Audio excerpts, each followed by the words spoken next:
know and all that stuff. So if you don't want all those troubles, or you come across those troubles while you're viewing us here on Facebook, and you like what you're hearing and you want to hear more and get it. All right. Then, we are live jump here on at Elife Media. Chopping It Up. This is Monday, September 11th. And I think that date is appropriate because we about to drop some bombs up in here. Booyah! Boom!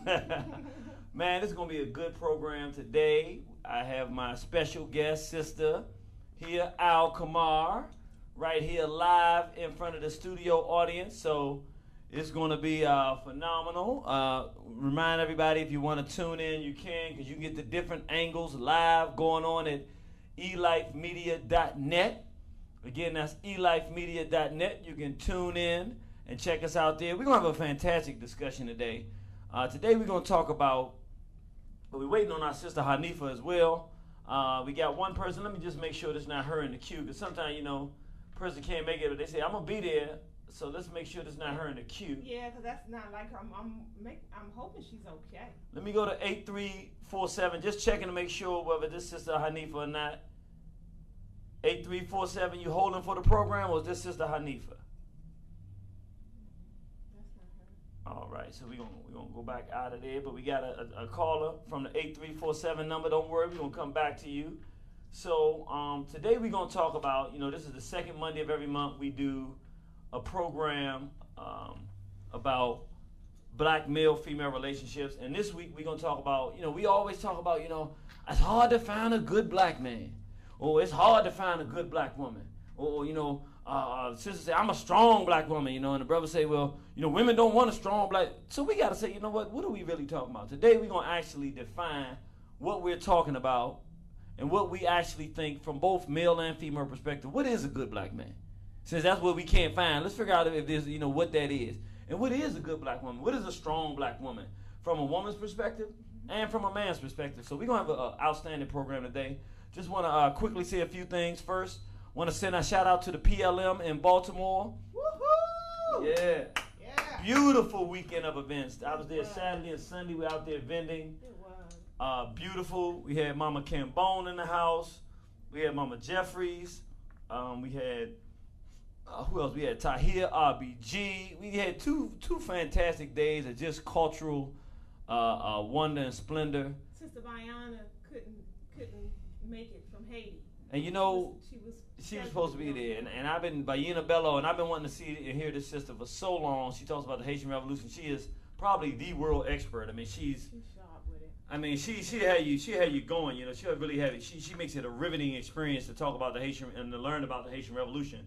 But she wasn't able to make it. That's the bad news. The good news is, since she wasn't able to make it on this one, they give her because her flight couldn't come out because of the hurricanes. And a lot of shout outs and peace to our brothers and sisters in the Caribbean and the islands who are dealing with the problems. Hang on.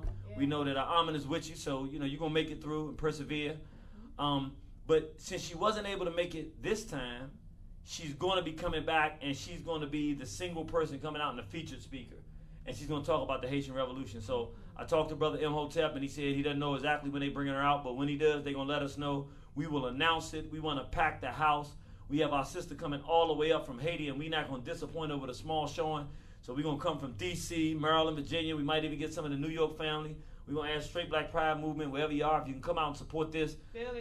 Philly, we want Philly in the house. Jersey, y'all know how y'all do it in Jersey. Come on, ride on down. Don't ride on us, ride with us, all right? And that's going to be a phenomenal event. If you don't get a chance, you want to go check her out before she comes in, go online and put up Haitian Revolution on YouTube. Haitian Revolution, Bayina Bello. And even if you don't know how to spell Bayina, that's okay. I think it's Bayinah. Yeah, Bayina Bello, Bello. And even if you misspell it, she's the main one talking. She's going to come up. Don't worry about it. And you can learn more about the Haitian Revolution that way. So with that said, I want to again give them a shout out to the PLM.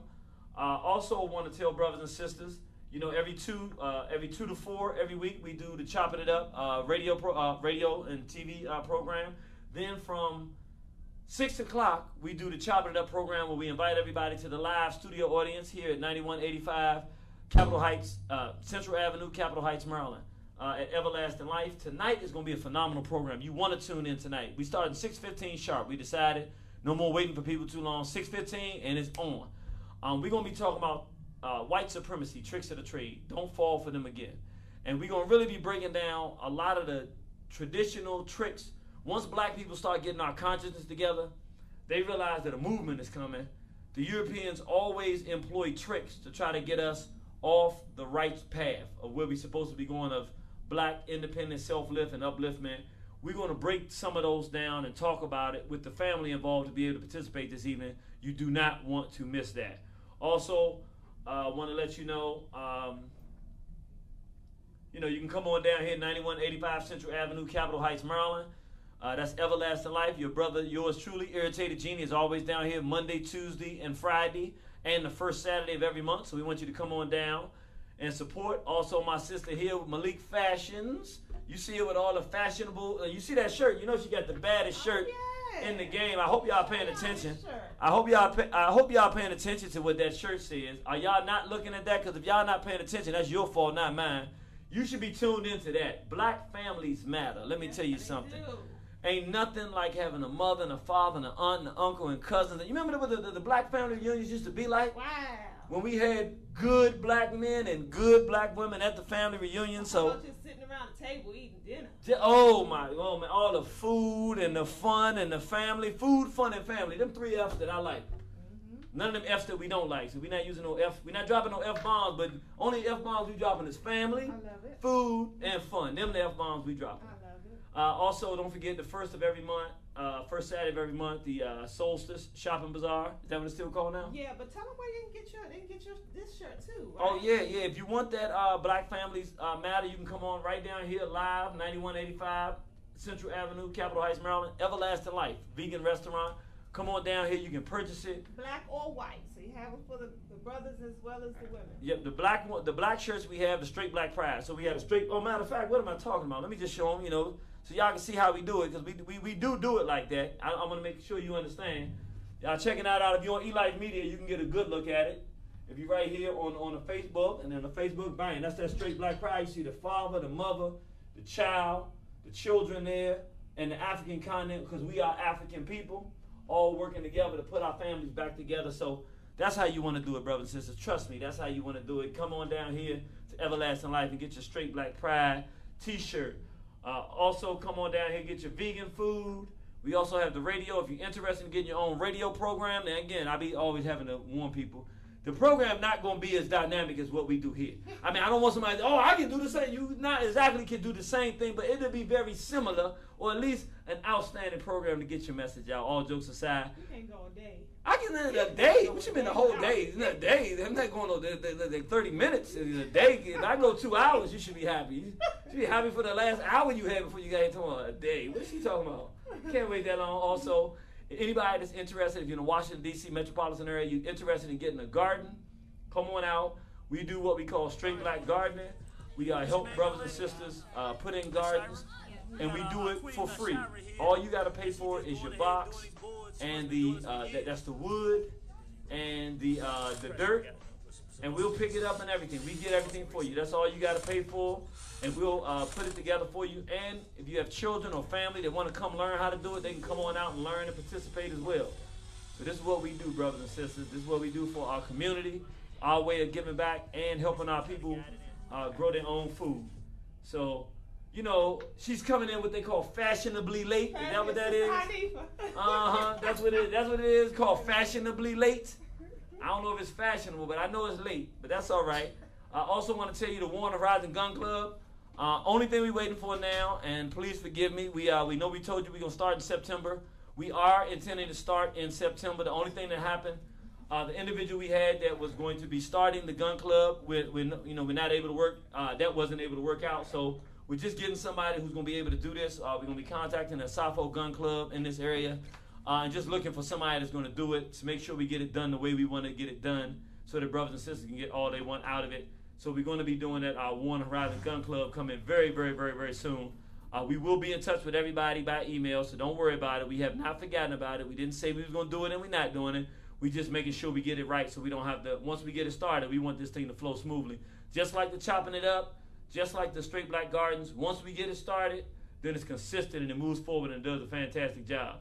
Also, September 24th, 2017, we're doing the Where's Your Black God lecture. We've actually moved the location. I got some fantastic news for you, brothers and sisters. Yes. Yeah. Kamal's very excited. And I think I might want to give credit. No, do I want to give credit? Where it's due. I don't know if it's due. That's so subjective. Isn't it? How's credit if it's, I don't know if it's due.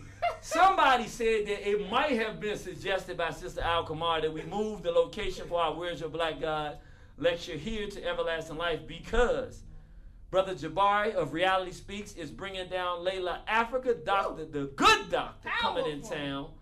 And so now we're going to actually have a double-decker lecture. You get a free admission at 2 p.m. to come on out to the Where's Your Black God 2 lecture. And this ain't no chopping it up. Don't come in here with your opinion now. You can't go into the church and cut the preacher off now. We're going to do some preaching on the 24th. But come on in. You're going to enjoy this. We're going to talk about Where's Your Black God 2. It's going to be a powerful discussion. We're going to be filming live. So you're going to have the whole film crew on set, professional filming. So you're going to understand and be able to see we really doing this thing for real.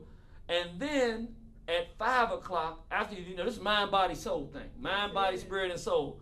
After you get your mind and your spirit right, then we're going to bring in the good doctor, Dr. Layla Africa. I think it's a $20 in advance ticket event, but we're going to have a new flyer coming out soon that has both events, so you can reach out to Reality Speaks and get your advance ticket price.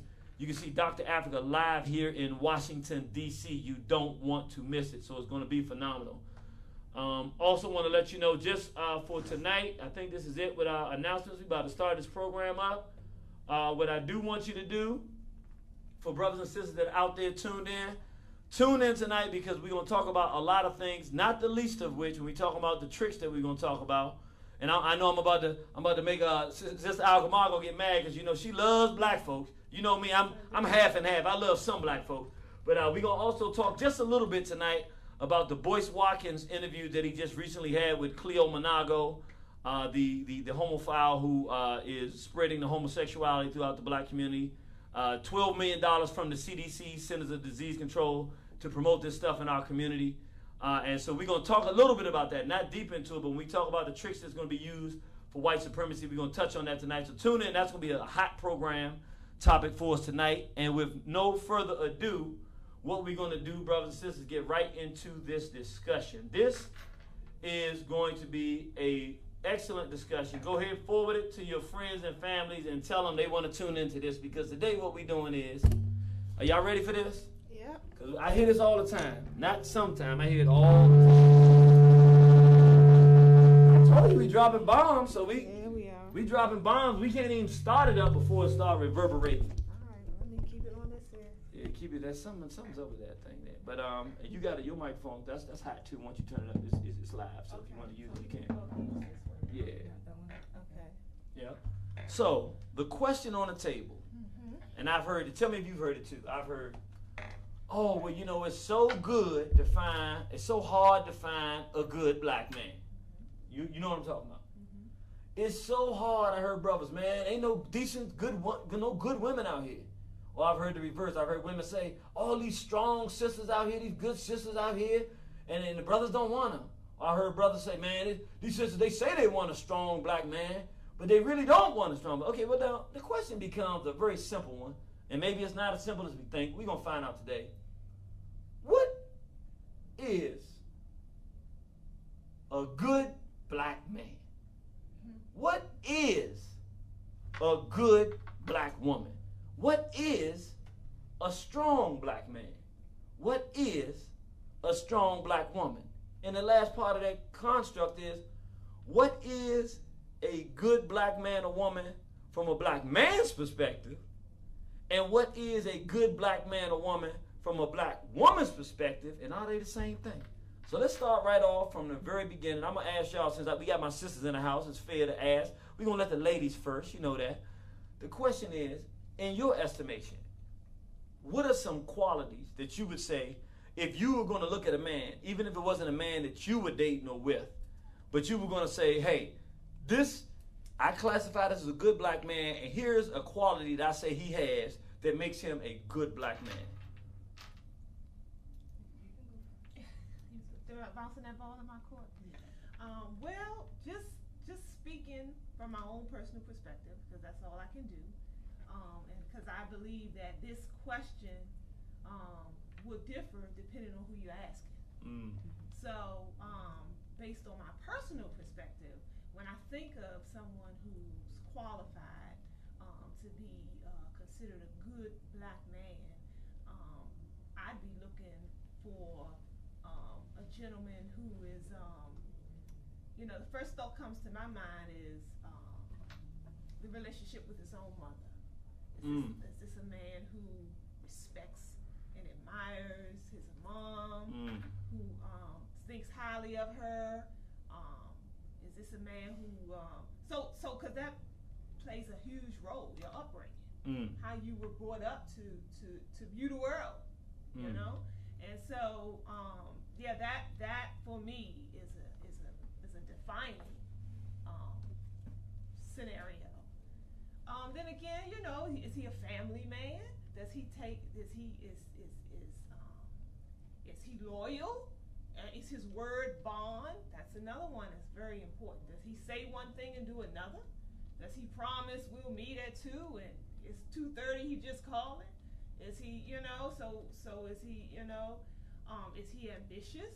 That's me personally. That's important for me in my world because of my own goals and aspirations in life. So is he a man who, can see further down the line, or is he a man who acts accordingly for the future, plans for the future, or is he a man who just works day by day by day? So you're saying that he have a vision? Is he a visionary? Thank you. That's a good word to use. So you're saying that's critical. That's not something small. That's, for me. For a good black man, he has to have a vision. Yeah. He has to have sight, be looking downfield. Yeah.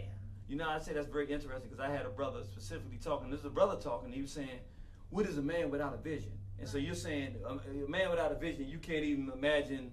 Because if we're in a relationship and a man is the head and I'm following and he don't have a vision for our future, where does that leave me? Okay, so in saying what you just said, you've already assumed that he has to be a leader. Yes. Oh yes. So you couldn't see a good black man being a man that expects a woman to lead him. For you. That's a tricky question. Okay. That's a tricky question. Because I think that we're all leaders in our own right. And I know there's some things that I, in a relationship, that I could possibly be a lot stronger than my mate about. But we talking. So in that instance, we're not talking about an instance though. We're talking about overall in the definition of a good black man. Yeah. Generally speaking, you're saying for you, and of course because everybody's different. But you're saying for you, if he's going to be a good black man, he's got to be a leader of that home. He's got to be the one that says, hey, not in every area, but he's got to say, hey, I'm going to be on the forefront. Somebody come at that door and it's a threat. I'm the one jumping out there saying what we're going to do. I'm jumping in the way. I'm feeling like let's go here with the family. He's got to have a leadership quality. Head of his household, absolutely. Got to be. Yeah. Okay. Yeah. And you brought up another point too, for me, which is important, is the security part. And when I say security, I'm not always speaking of standing at the front door with a gun, protecting the family. That's important. Right. That's key. But security also comes in a lot of different facets, like securing emotions. So am I always having to be worried and concerned that my mate is out there being disloyal, or taking what should be rations for the family and using them elsewhere. So we're suffering here. So all that for me falls under the security banner. So he's got to be, what I'm hearing is responsible. Very. You don't want a man that's going, the money comes in, he's doing that, but then he squanders it or is not doing it. You want to feel secure that this man is responsible. He knows what the things are that have to be taken care of around here. He's going to make sure it's done. And as well as being responsible for, with my emotions as well. So, How about to say, if the man responsible for emotions, I would say, brothers, let's go ahead and end the show right now. We done lost this, and we can wrap it up. Okay, but Yeah, if responsible so- with the emotions, okay. Yeah, and protecting those. You know, Okay. if making me feel safe and secure in his care, and Okay. vice versa. Okay. So those are some powerful things we had. The very first one she said was, what was the very first one? I put The relationship with his mother. Okay, the relationship with his mother. So a history of some respect based on how he was upright. We had leadership in there. We had visionary in there. We had a responsible in there. So we had some very, very, very good characteristics. What would you chime in? What would you say? I mean, I agree. I agree. Relationship with mom, but I feel like relationship with their dad is just as important because a lot of our men have relationships with their mothers, but they still don't know how to do the man thing because that other piece is missing as well. So I would say both, if possible. Now, in an ideal world, yes, but we know, most of the time that's not possible. Respect. Hello. Okay. Yeah. No, I'm good. I can speak up. Okay. Definitely respect. Respect for me. Have a mutual respect. The leadership piece, yes. I think most women, whether we want to accept it or not, we look for that in a man. Yeah. That's a given. Yeah. That's just a quality that's looked for. Right. Provider, yes, but also being creative in how you provide. Because we live in a time, I'm just going to, we talking personally, I can take care of myself just fine. So you can't just come. And you're talking economically. Yeah, I'm talking economically. Your sales pitch can't be, you can take care of me. Okay. You It ain't just about the money. It's not. And so I think Good that, teacher. right, brothers just need to be a little more creative because providing for that woman don't necessarily have to just be financial. Because you're going to be in trouble if she can take care of herself and that's all you're coming to the table with. Good teacher. So providing as far as you mentioned the emotional piece as well. Let me ask a question though, because what you're talking here, now I got to get clarification. So it's two ways that could go. That could go that if you don't have a job, you're not even in the door. Or that could go, you might not have the best job, you might be struggling. But if you're a good man, then there's other ways that you can provide for me other than just money because this society, which one are you speaking to now? It's the second one, the latter. So break that down for us here. Right, I'm just saying, okay, so let's say, for example, you just mentioned, you may be struggling, right? Or let's say you're not struggling. Let's say you have a regular paying job, and maybe the woman makes more money than you. Okay. Which tends to be an issue in relationships as well. The respect alone, your focus can't just be, well, I'm paying all the bills in the home, because if she's making more money than you, more than likely she probably can do that on her own. Okay. So if that's the only thing you have to stand on, then that's a problem. Like you have to be a little bit more creative in how you provide for your family and security. Most men, when we talk about providers, most men think provision is just financial. You know what I mean? And there's so many other ways in which you can be there and support and provide for a woman's needs. Now here's my question, because I'm hearing you say that, but what I hear from men is, if you don't got the money, she's not interested. So are you saying that that's not the way it should be? Now, since we're talking about good men and good women, Yeah. not with good women. A woman sees, Good point. yes, your soul. And if you have something that you can contribute or she need from you as a contribution to her life, the money, because she can take care of herself, is not an issue. And this is why you have people be like, well, how is she with that person, or how is he with that person? And let me just say that. Could you say something when you say she can financially take care of it? The only reason I say that because for men, it's this block. When you say she can take care of herself, what we hear is she don't need a man. But I'm hearing that's not what you're saying at all. You're just saying she can pay her own bills. No. But that ain't everything. What That you're is saying. not everything. And it's not going to be everything for her. Even if she That think it sales, is. even if you think it is, it may not be everything for her. That sales pitch may sound real wonderful to someone who their top priority is that he needs to make a certain amount of money. He needs to bring it in. A woman like that would be like, yes, come, But a woman who's like, well, I'm secure in that area as well already. What else can you bring to the table? You know what I mean? I feel like you have to come in ready to build.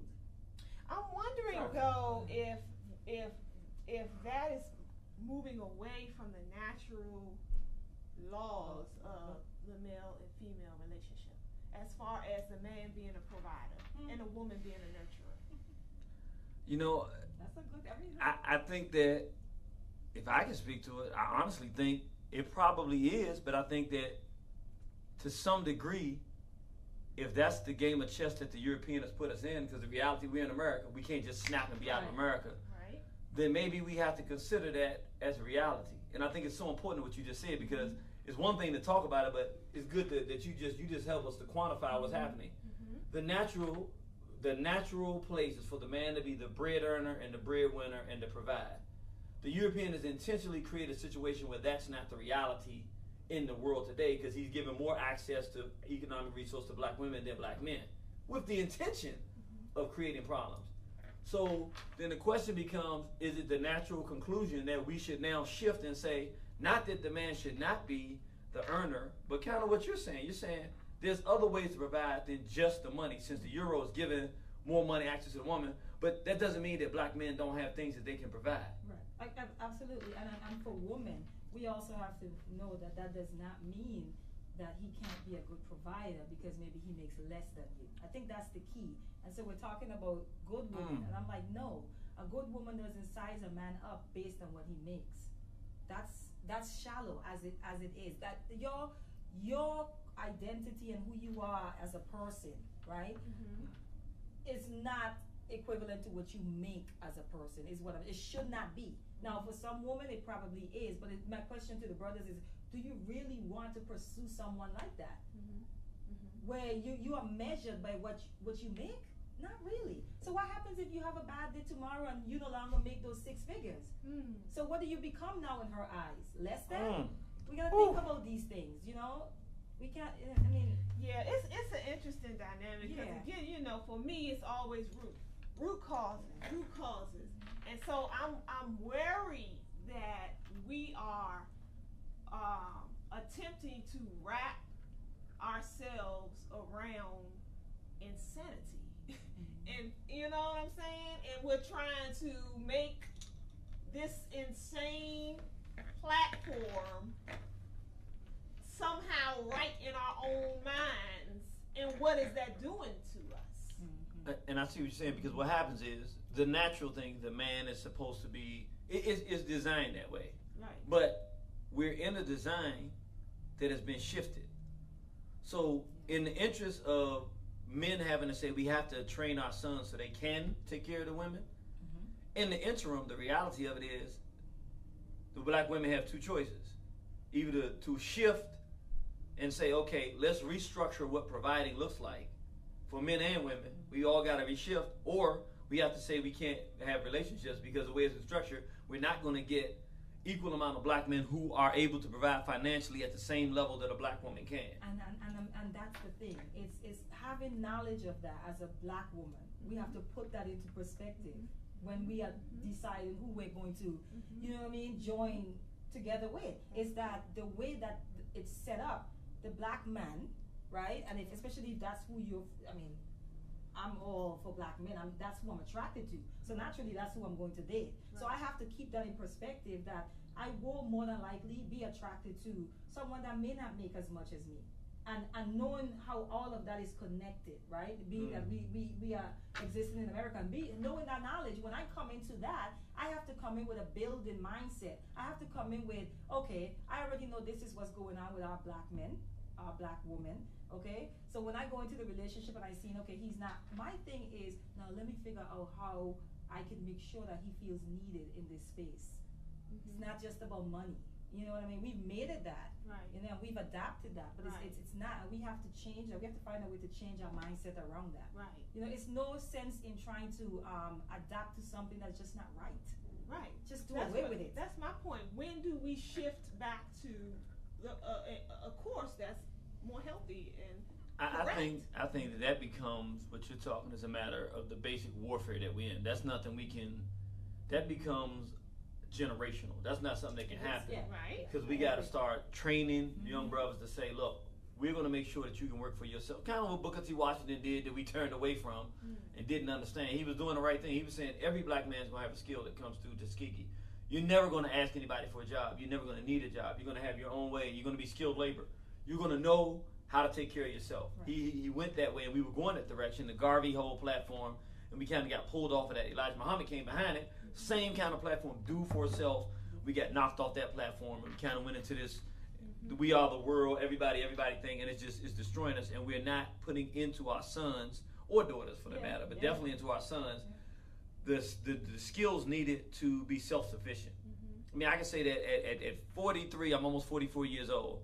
I'm just now independent entrepreneur, and that was more frightening than other things I've done in my life because I was not trained in an actual skill. Fortunately, I have things that I do that are skills, but they're more intellectual skills. They're not that actual. I'm not a plumber.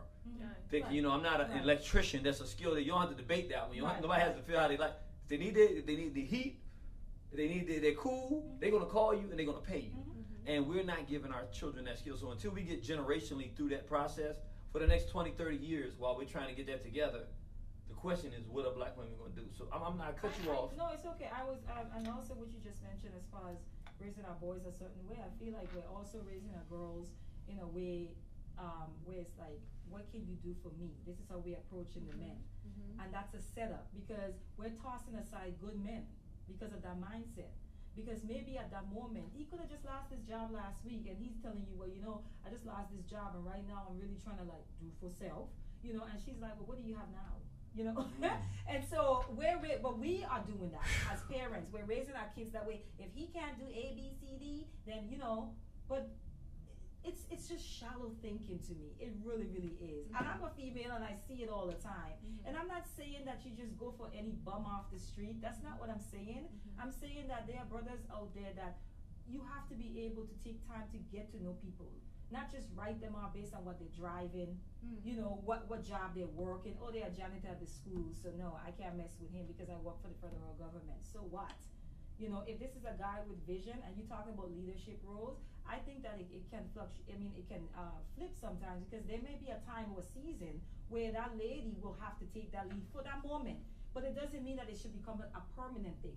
We should be working on, okay, how do I get him back into his rightful place, which is leader of the home.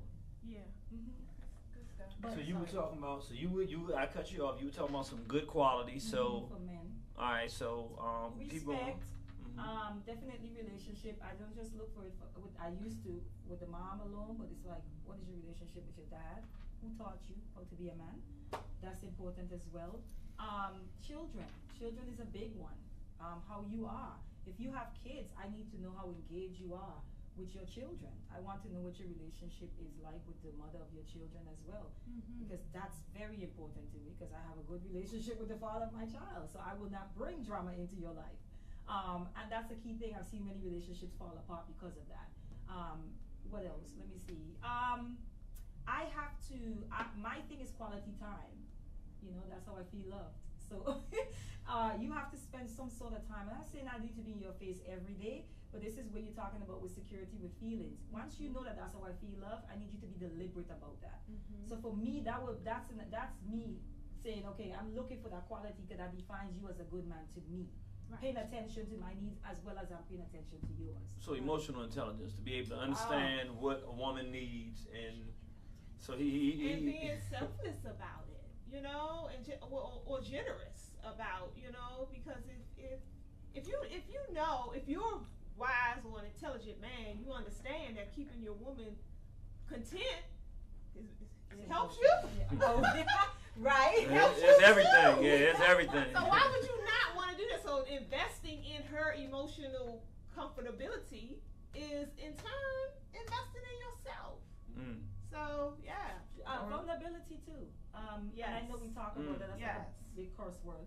But being able to express yourself shamelessly, you know. But I know also with men, they have to be in a place of trust with you to even go there, you know. So that takes time in itself. But definitely being transparent. I'm hardworking. You know, hardworking is a good quality. You like a hardworking man. Yes, you have to be going out there and getting yours. Getting it. You know, and you have to have your own thing. You have to be doing your own thing as I do my own thing, and then we just kind of have to figure out how those two can merge together. But you have to have something going. You got to care about something. Yes, it goes to what you said, vision. Yes, you got to have some vision, exactly. something passionate about. Exactly, and someone who's compassionate. That's a quality I look for. There's someone who's compassionate towards others. Period. That's big for me. Yeah. Beautiful. Yeah. Okay, So what about you? Yeah, The let's definition talk of a about the bad woman. black man. But she just say a mad black man. See, that's what I'm talking about. See, wait till I get a definition of a good black woman. We gonna see. We getting there. Yeah, buddy. Season. Yeah, y'all see what's coming. Let me give you the phone number: 641-715-3640, 641-715-3640. Participation code 948-656#, 948-656#. For me, if I'm looking at, if I'm saying, oh, that's a good brother. One, he has to be considerate of his race. For me, it's just, again, I'm talking about me. I'm not saying the general definition. If he doesn't have any type of racial compassion or racial, it doesn't have to be nothing. He ain't have to read a book. If he can't say, yeah, you know, black people, if he can't have that conversation, he talking about, why you talking about that black stuff? I don't know in the world that we living in. For me, he has no purpose and usefulness as a man because our people are in trouble. So as men, we need to at least have some consideration for racial consciousness. Two, and I'm gonna go with both of y'all. I have to agree, vision. I've been talking to a brother, a very recent good friend of mine. He was saying, you know, and I agree with him. A man without vision, and it doesn't have to be this grandiose thing. He might say, look, man, I want to have my, you know, I'm a mechanic, but I want to have my own shop one day. That's a vision. That's something that a woman can say, I can help him, and he don't got the administration now. I'm gonna get the paperwork down to help him get it done because he's got the goods to do it, and he has a vision, you know. Just some kind of outlook, even if it's not a good vision. If he wants to be a rapper, but he's actually practicing it, I don't want him to want to be a rapper. What I'm saying is, it means that if he cares about one thing, that he can care about something else. And he have it. A man that just doesn't have any vision and any tomorrow or sense of it, it's kind of dry to me. Yeah, I think so. And I'm not blaming anybody for it. I'm just saying, you know, I think a brother is better when he has some kind of sense of tomorrow. Responsibility.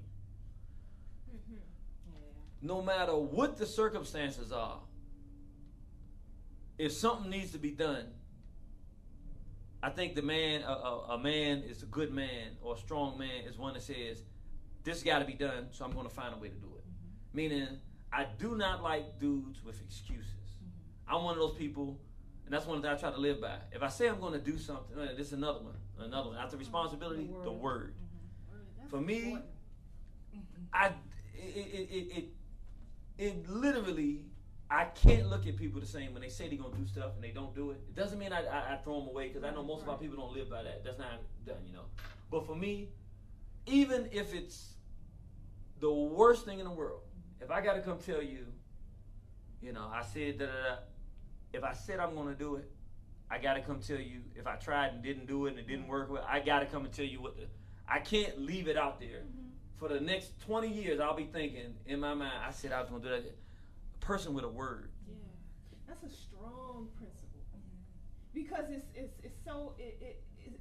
creates a ricochet effect. Like if you're not strong, if you're not upholding to your word, then everything else is a weak foundation. My favorite line is inconsistency breeds distrust. Right. And that's my favorite line. That's I say right. that all the time because That's true. It's like you're saying, and it starts with the little things. Yeah. You know, and so like guys may say, well, why are you making a big deal out of that? Because as women, you pay attention to those little things. Because if you cannot come through on this little thing, what happens if I'm building a what else can't you come through on? We need you. Yeah, so most. we pay attention to those. So You're right, your word. on. And when we say word, we're not talking about big promises. It starts with the little ones first. I'm gonna call you back. Thank you. And never do. That's a big one. Stuff like that. That's a big, Ginny. You laugh about it serious. No, I know. All the time. Oh, let me call you back. And you still waiting 2 days later, that brother ain't call you back. That's a cutoff waiting to happen. Yeah.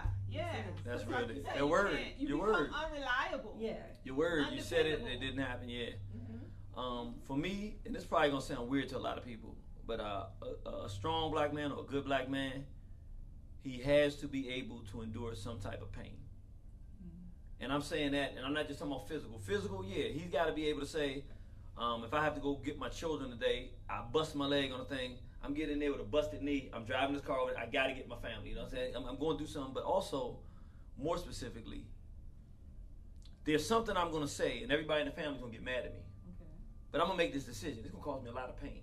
My family, so of course for me, somebody in the family did something, touched the child. and we don't know how accurate it is, but we saying that person can't come around no more. For me, you're not a good man if you're so concerned about how the family's gonna feel, and you're gonna lose all this stuff. It's gonna cause you some pain. But if you're a man, you're going, there's a principle here. I got to make the right decision because I care about the future of my children and their safety, and it's gonna cause me some pain. But I have to be able to take the pain that comes because I'm gonna do the right thing. And men that are afraid to take pain don't change the world. You know, men that are afraid to take pain don't change anything. You know, that's why I like when you see situations where a sister's getting abused or something like that, and there's one brother that just can't stand it, he goes and jumps in it. It's not that he doesn't know he could lose his job because he intervened in something. It's not that I saw a brother, there was a police officer jumping on a little young brother in a store, and some brother just came out of nowhere and just started wailing on him. And I said, see, that brother right there, he's not afraid of taking pain. Because he's not dumb. He knows that's a police officer. He knows but he ain't thinking about that at that moment. At that moment, he said, forget about the pain. This is wrong, and I'm a man. And to me, that's a good man. A man that says, you know what, there's some pain coming, but I'm not going to duck it. If it's something right, I'm going to go through that pain. Is that fear? Does that fall under the fearless, warrior, courage type characteristic? I don't know. I've got to think about that. Because when you describing the things you said about pain, for me, what comes to mind is like somebody who's courageous. You know, not necessarily, they could be afraid, but they push past all that into courage. Yeah, that, you know what, I think you're right. That is, because all of those things we talking about is courage. Yeah, a real man, and it doesn't mean that he'll fight if he. I mean, intelligence is like, if I don't think this guy, I can beat this guy, let me talk my way out of that. So I'm not saying he's going to he's not no bravado, but when you know that there could be a negative ramification, but you know that absolutely, you know, this is the right thing to do. Right. I can't say good man or strong black man if that man not willing to do it because it's going to hurt. Or if some pain is there and he not willing to do the right thing because there's pain involved in it. Nah, you got to go through the pain, man. What about a good black woman to you? Oh, when you finished with the black man? Because I am. Oh, you're done. Okay. Yeah, I'm done. Okay. I'm done. So we can start with you for the good black woman. Good black woman, strong black woman. Number one thing for a man, the same thing for me with a woman. She's got to have a racial loyalty. Meaning, yeah. I wasn't exactly emotionally intelligent about it, but yeah, we know that, yeah.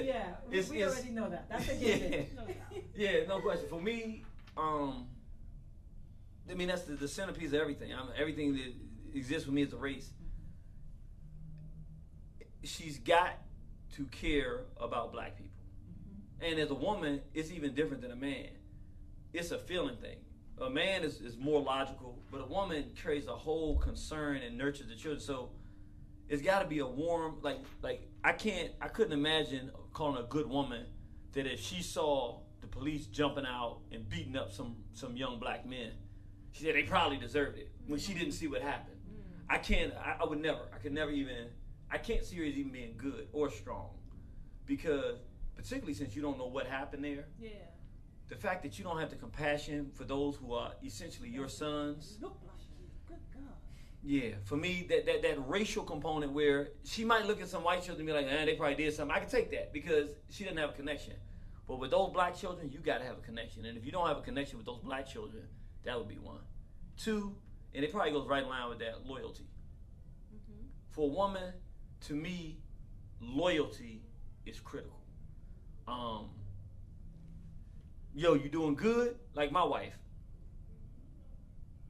And the weirdest thing, I tell people the story all the time, it's the weirdest thing.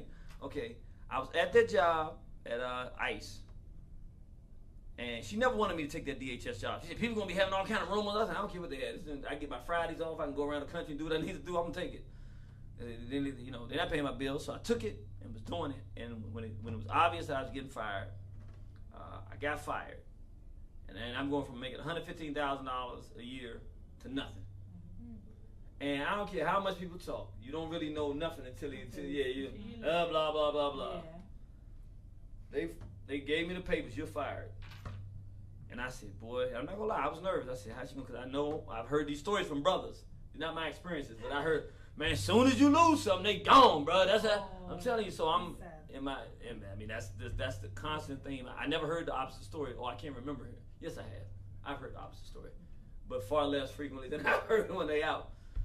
So I went. I said, yeah, they gave me the letter to say I'm fired. She said, good. You ain't need to be there no more anyway. We'll figure it out. Wow. And I'm like sitting around waiting. Okay, where's the second part? Like she walk off. I'm like, wait. I'm saying that means like I'm gone. No more salary or nothing like that. She said, she looked at me with this little look on her face, like I heard what you said the first time, And she like, I'm glad that part is over. Now you got to work for yourself. We'll figure it out. And I ain't hear nothing else about it. And I was like, and that's been 2000. That was December 2013. Warrior. And this is this has been what, almost 4 years, over 3.5 years now. I ain't heard nothing else about it. Yep. Even though things are, I mean, I ain't making $115,000 a year selling no DVDs, right? You know what I'm saying? But I've been doing a lot of things though. But the loyalty that there's no question for me, was she going anywhere in this process except when I first said it. Since then, it's not even been a thought. Like, I forgot it happened until we started having this conversation. And a lot of men can tell you until they get back to where they've been, they can never forget because it's something held over their head or something. But when a woman is loyal, she's there. Yeah. And so I think loyalty, it's a big one. She's committed. But that's a big one for men. Yeah, men want to know she gonna ride with me. She got my back. So if I'm up, she there. Yes. I'm in the middle, she there. And if I'm down, she there. I mean, she been through the whole. So that when we up again, I'm glad with her being here because I know when she was right. I had the same meals, same quality meal I had when I was at the top. When I fell to the bottom, I got the same meal. Right. Might have had some more spice on it. You know what I'm saying? Right. Try to build you back up. So now, she there. Gotcha. Loyalty, honesty. Now this is a thing because women, just by nature, are not as direct as men in this kind of stuff. So, but for me, I'm a real truth person. I don't really care how bad the truth is, and this is not good. I would clearly say this doesn't apply to everybody. I'm talking about from my perspective. I would not advise this for brothers to be asking this because most men cannot take the truth very well. It's not always good to tell a man the direct truth. Okay, let me make that disclaimer. But me, I don't want no sideways nothing. I just want to know the truth. It does. Whatever it is, I can deal with it. I just don't. I want somebody that I can say what's going on and know what's going on, or it's going to tell me what's going on, and I can know what I'm dealing with. If you're upset about something, don't. If I'm not doing something right, don't give me a lot of problems because I ain't doing it. Tell me that I'm not doing something right. Let me look and see what it and help me figure out what I can do to make it better, as opposed to being upset. And I'm dealing with all kind of stuff, and I don't know why because you haven't told me. Well, I was mad about this. Oh, so that's why this. Well, you didn't tell me about that. That's when communication comes in. Communication. Just be honest with me. For me, honesty is huge. Be honest. Now, this one again is not what I would say a good, but it's for me. I like an intelligent woman, and again, intelligence is overrated in general because intelligence don't get you most of what you get in life. It ain't your intelligence that gets it. However, for me, I'm always trying to figure out how to do something and take over the world. So. I gotta have a woman that can say, well, that might sound good, but this you gotta think about this aspect. I'm like, dang, I ain't think about that. Or, yeah, you saying that, but people not gonna receive it that way. I need somebody to be able to bounce it back to me and tell me, no, you wrong on this one, and this why. Or think about this. Or if you want to do this, I need somebody I can talk to, as opposed to there's other stuff that other men need. I think for other men, I can say that this one means a lot. Caring. Men want a woman that cares. That she's going to care about the children, care about him, because that's really where, if you have a woman that just don't care about stuff, the sense is you can be going through a lot, and she's not. Matter of fact, it's a better term that the brother used. Women know how to give. What is it when somebody's nurtured? Yeah, but it's another thing. Consoling. Consolation. Okay. Yeah, a woman who's nurturing and can give consolation, because it's an art that's been lost. It really is. Like there was a time when if a man was going through something, women had already been trained by their mothers and grandmothers what you do when a man is down. I can honestly say in today's world, and I'm not even blaming our sisters, our women have not been taught, in my opinion, how to console men. They don't know. So let me tell you, get it together. Get over it. Get over it. Be a man. kind of man are you? Man up. Right, man up, exactly. Yeah. That's real. But I think it's the way that we're socialized too as male and females, because males are socialized to where you guys too much emotion is a sign of weakness, and so because of that we then interpret that we really believe that men are emotionless. We really do. That's how we approach men. Like, oh, you got. But most of the times, they don't. He don't care. He's not really in pain, or he's not hurting that deeply. Come on, get up. It was just, a layoff or whatever. I agree with you. You hear it all the time where females are just not as consoling as they could be possibly. And it's a skill. Consolation is not something, because I can speak from my perspective. In having situations of people even that are very close to me that I should have been able to console. I didn't have the words for it at the time, but I did the reverse. I made it much worse for them. They had to get away from me because they down. I make it worse. That's why I heard it when you just said, get it together. That don't work. No. And that's the kind of person I am. So what I realized is there's another skill that I didn't know what it was, but it's consoling. Sometimes you can't really fix a person. Right. They just need consolation. But if you don't know what consolation is and how to do it, you can't provide that. And that might be all they need to get to the next step. Women were taught that this was a skill that black women had in the 50s. And see, you didn't have to worry about it. If you was a man and you was down, we was down so much doing the stuff we was doing. Black women knew the art of it. Give him that. Make sure you make what he really likes to eat. You know what I'm saying? Make that meal that he really loves. When he comes in the house, be dressed a certain way and everything like that. Give him a bath and all this. Just make him, remind him that he's a man and you love him, and he forgets whatever his problems are for a moment. And once he's forgotten them, once he gets back to the world, he's recharged, re-energized, and he's like, man, I got me a heck of a woman there. So what that I'm hearing that helps a man to heal. I was going to say that he said something, you can't really fix a person. Right. And that's the lie. That's a lie that women have believed, that we can fix men. You can't fix a person, however, you can treat them in such a way that lets them know they can fix themselves. That's the healing you're talking about. Yeah. You can't fix them, but you can treat them in such a way to where they are so encouraged and built up, like, what? I can fix myself. You know what I mean? So don't get discouraged because it's like, I can't really do anything about him. Love him. Love on him. And that includes consolation. That includes nurturing. That includes like just letting him know, I'm here. I'm loyal. It's like a doctor. The doctor doesn't actually heal you. The doctor seals the wound and everything. Your body is healing itself. But the doctor knows how to do the process to create the self-healing.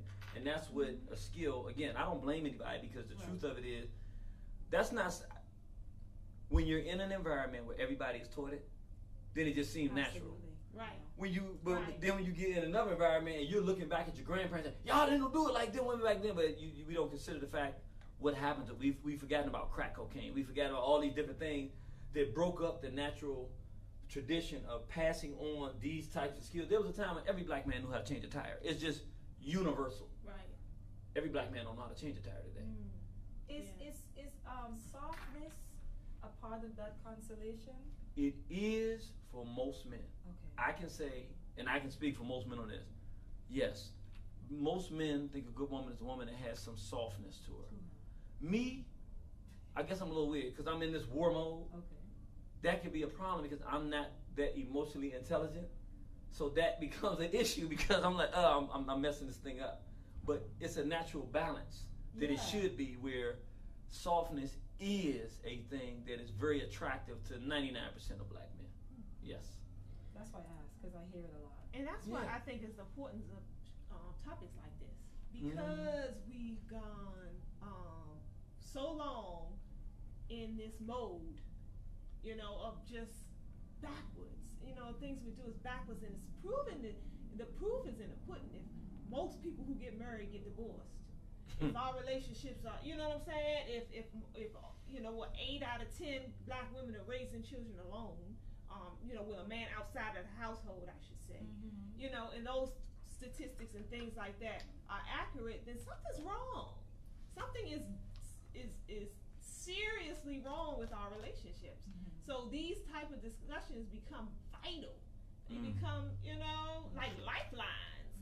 If we look into heal and get better and be better. And we have to hear each other when we're having these conversations. Right. When the men are talking, right, women need to kind of get out of that defensive mode and just hear them. And vice and, versa. And vice versa. When women are talking, men need to come out of that defensive mode and just hear. You don't have to agree with everything, but just listen. Let me tell you something. Right. You just hit, for me, a huge one. And I didn't realize this for a long time, but it is there.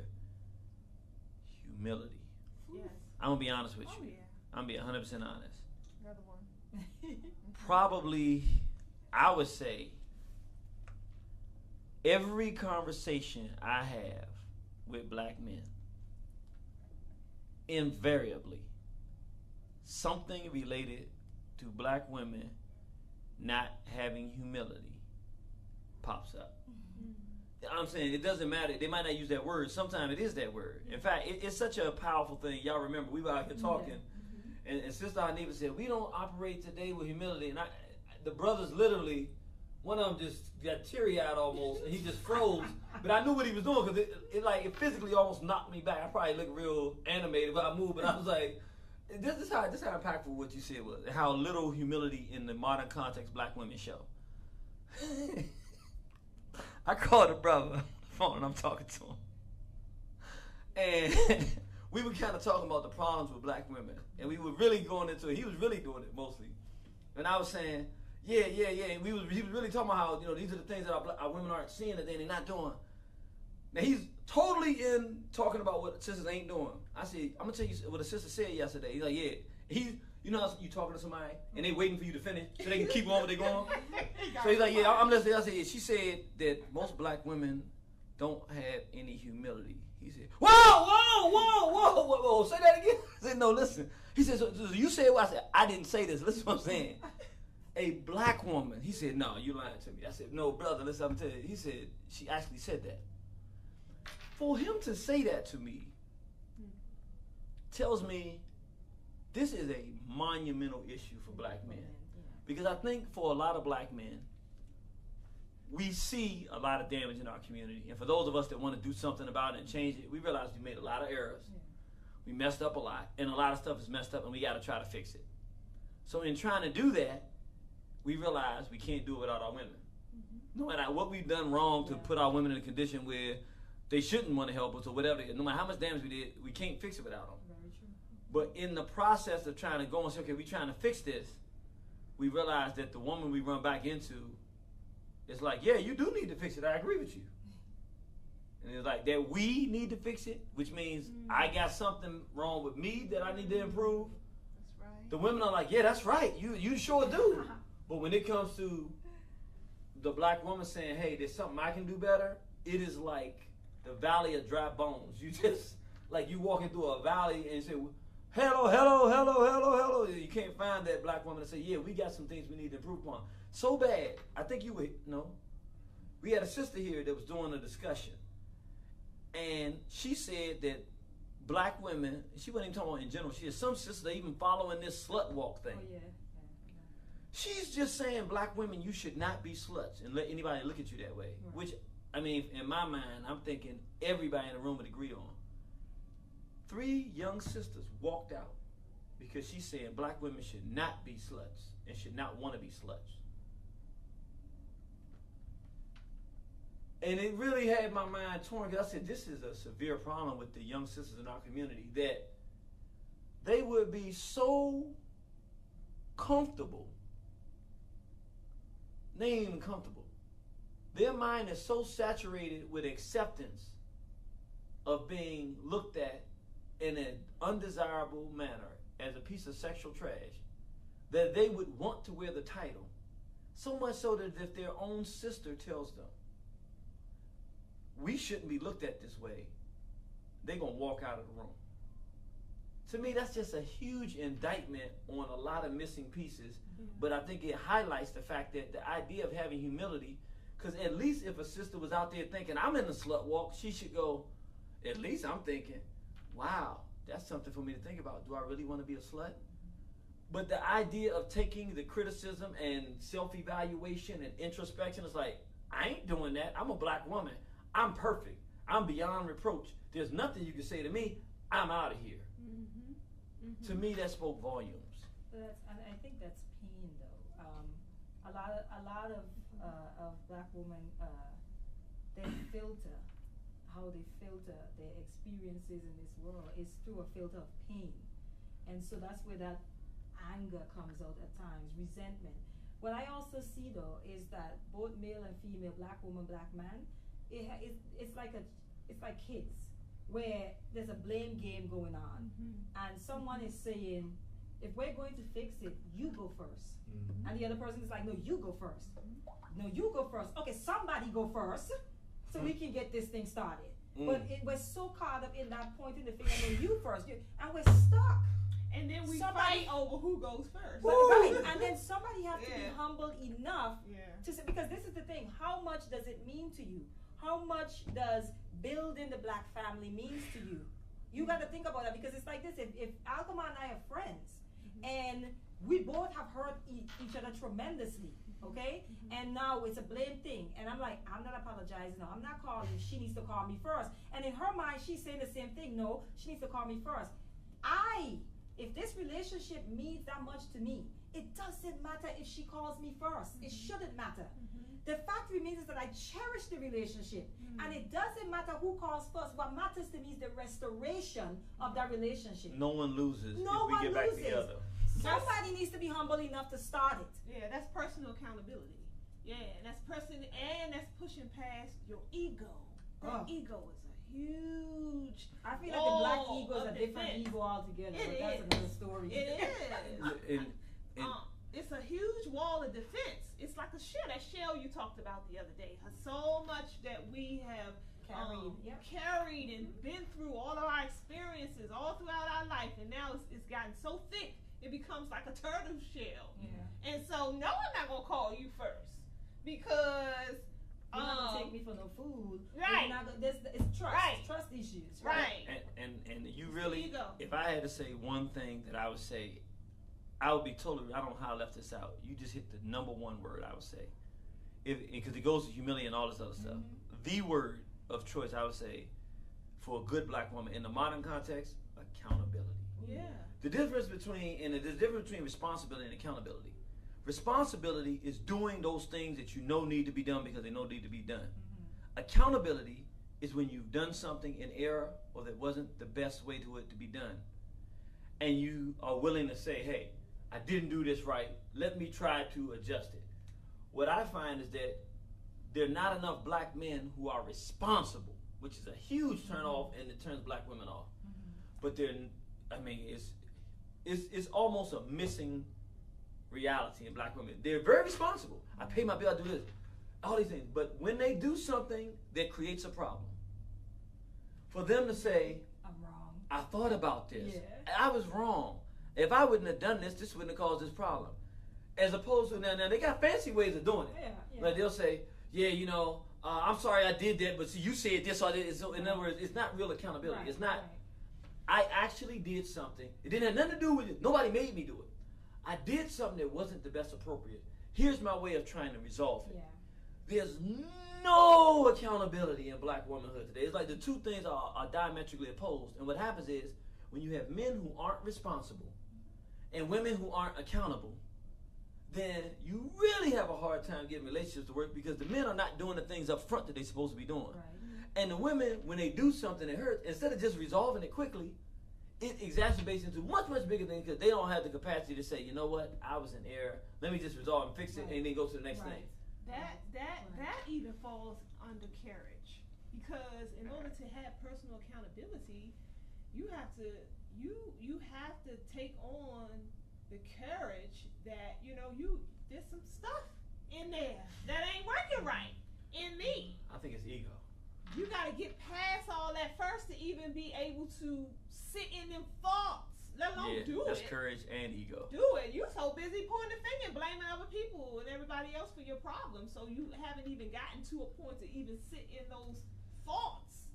And I think before you can do that, you have to have the courage to do that because it's painful. It's painful. The ego. It's not an easy thing to do. Right. The ego and the courage. You got to let the ego down, and you got to have the courage. Right. And if you're missing either one of those components, you're not going to do it. Right. If your ego's up there, you got the courage to do it, but you ain't because your ego's there. Or if you let your ego down, but you're just too afraid because then that means I got to work on me. And there's something, a block in the black woman's mind, in my opinion, that it seems, it appears to be a lack of a desire to want to work on themselves. You know what comes to my mind, and this might be a far stretch, but I'm wondering if our dependency on other people in this society has anything to do with that. And I say that because when you self-sufficient and that comes along with you got to depend on yourself for a lot of things that have to get done. Yes. And I'm wondering if that is carrying on into our relationships as well, because we don't have to depend on ourselves for a lot of things in this world. We can go when we go to work. Somebody gives us a job. Somebody provides our groceries or food. Just go to the grocery store. We don't have to go and depend on our own hands and creating our own food. So the self-creation thing. You've taken it full circle to what you said earlier. Am I making sense? Does that? No, I get what you're saying. Because I know it's kind of far stretched. No. You took it full circle to what you said it earlier. You were saying how the society is adjusting the whole reality of what's normal to us. We gotta get to the root. So they've taken away all this stuff and replaced it with stuff. So now the black woman doesn't need to rely on the black man financially. Yeah. Well, that is an adjustment, and it has takes some toll on the person. Yeah. And so that does make it so since she doesn't have to, in the past it wasn't an option. The men had to do this because it needed to be done, and the men knew I got to do this because ain't nobody gonna do this for my mama and my sister, so I'm gonna do it. Where now, the whites take care of that through welfare. So now, the woman is like, I can rely on these guys, but are these guys worth relying on? And then if you couple that with us not being as responsible as we're supposed to be, and too many times we're being let down when relying on us, it becomes. I mean, how many times do a sister do something relying on a brother, and he don't come on time, or he doesn't do what he said he's gonna do, he don't come through, and then it's like, you know what, I do it myself, because if I gotta rely on him, this is what I can do this better on my own, and it's created that environment. Even the child support system becomes dependent for the woman. It's like I don't have to depend on him to do it. Let me just go on over there to the child support. But that goes back to the whole racial piece that he's talking about too, is that if you don't understand or you lack that knowledge of what's happening to our black men out here, you are going to use the same system that's already oppressing them to beat them upside the head, which is child support. For example, you cannot tell me as a woman, okay, you are with a man, you already know his financial responsibilities, your stability. You know the brother don't make that much money. You already know that. But he wants to spend time with his kids. He just don't want to be with you. I'm going to say that again. He wants to be with his kids. He just don't want to be with you. And he's a good guy. And he's a good guy. But your feelings about him not wanting to be with you, that now you are allowing that to become a barrier to you guys effectively, right? And in the most civilized manner, co-parenting. So then you go even further and you use the same system because you don't even understand how the system works in that sense to now get him involved in a system that he know you can pull him out of once he's in there, right? So now the brother bringing home, let's say the brother bringing home $1,000 a week. You put him in a system where, and I hope women are listening to this, they're taking $800 out of this $1,000 a week paycheck. How is that brother supposed to live? And I did not just him, because now how are your kids supposed to live? So now you have a brother who have to live in a bedroom in somebody's house because child support is whooping him. As a woman, how can you not care about that? How can you not care that this brother has nowhere to put your kids to sleep? Yeah. How do you not care about that? And to add insult to injury, what we do as women is say, that ain't my problem. He should take care of his children. Exactly. But when you say that goes back to no accountability, no personal accountability on your own. Because it's like, You help. It takes two people to create this children. Ain't no Bertha Murray's going on over here. Tomorrow you can fall sick. And So- that job that you have that's keeping you afloat with your kids, Right. you can be in the same position that brother is in tomorrow. Yeah, but my Do you point see is what I'm about saying? personal accountability Yeah. is that you haven't accepted the fact that you chose this man Thank to you. have played a a part child in with. that. You Thank you. chose this man to have a child Where with. does that come in? Where does that personal accountability for your current situation come into play? We don't do that. We point fingers. And as women too, we have to call each other out. Mhm. We have to talk to each other about these things. When we see those dynamics, because that's a big one in our community, the whole people try inability to co-parent, to co-parent these kids. You find when you sit down with sisters and you're hearing them, everything is him. Yep. He makes me sick. Yep. He's annoying. I hate him. No He gonna hate accountability. stuff. No accountability. And I'm looking at like, but you were with this brother for like 8 years though. Like, I mean, you invested 8 years in this dog, in this bum, in this deadbeat that you're talking about. So where do you take that risk? And not only that, what we don't realize is the power we have, not just as women, as individuals, that it could be a situation. Once you start to deal and work on yourself, it's so interesting how peaceful or how you can change the whole dynamic by Yes, just ma'am. dealing with yourself. That's important. You know what's so deep what you That's just said? so I just had this this was a last night conversation. talk. It's the funny. I know she always coming. She do Real what she talk. do. That's why she might come late, but but she always on time. She might not get here when we want her, but she's always on time. You know.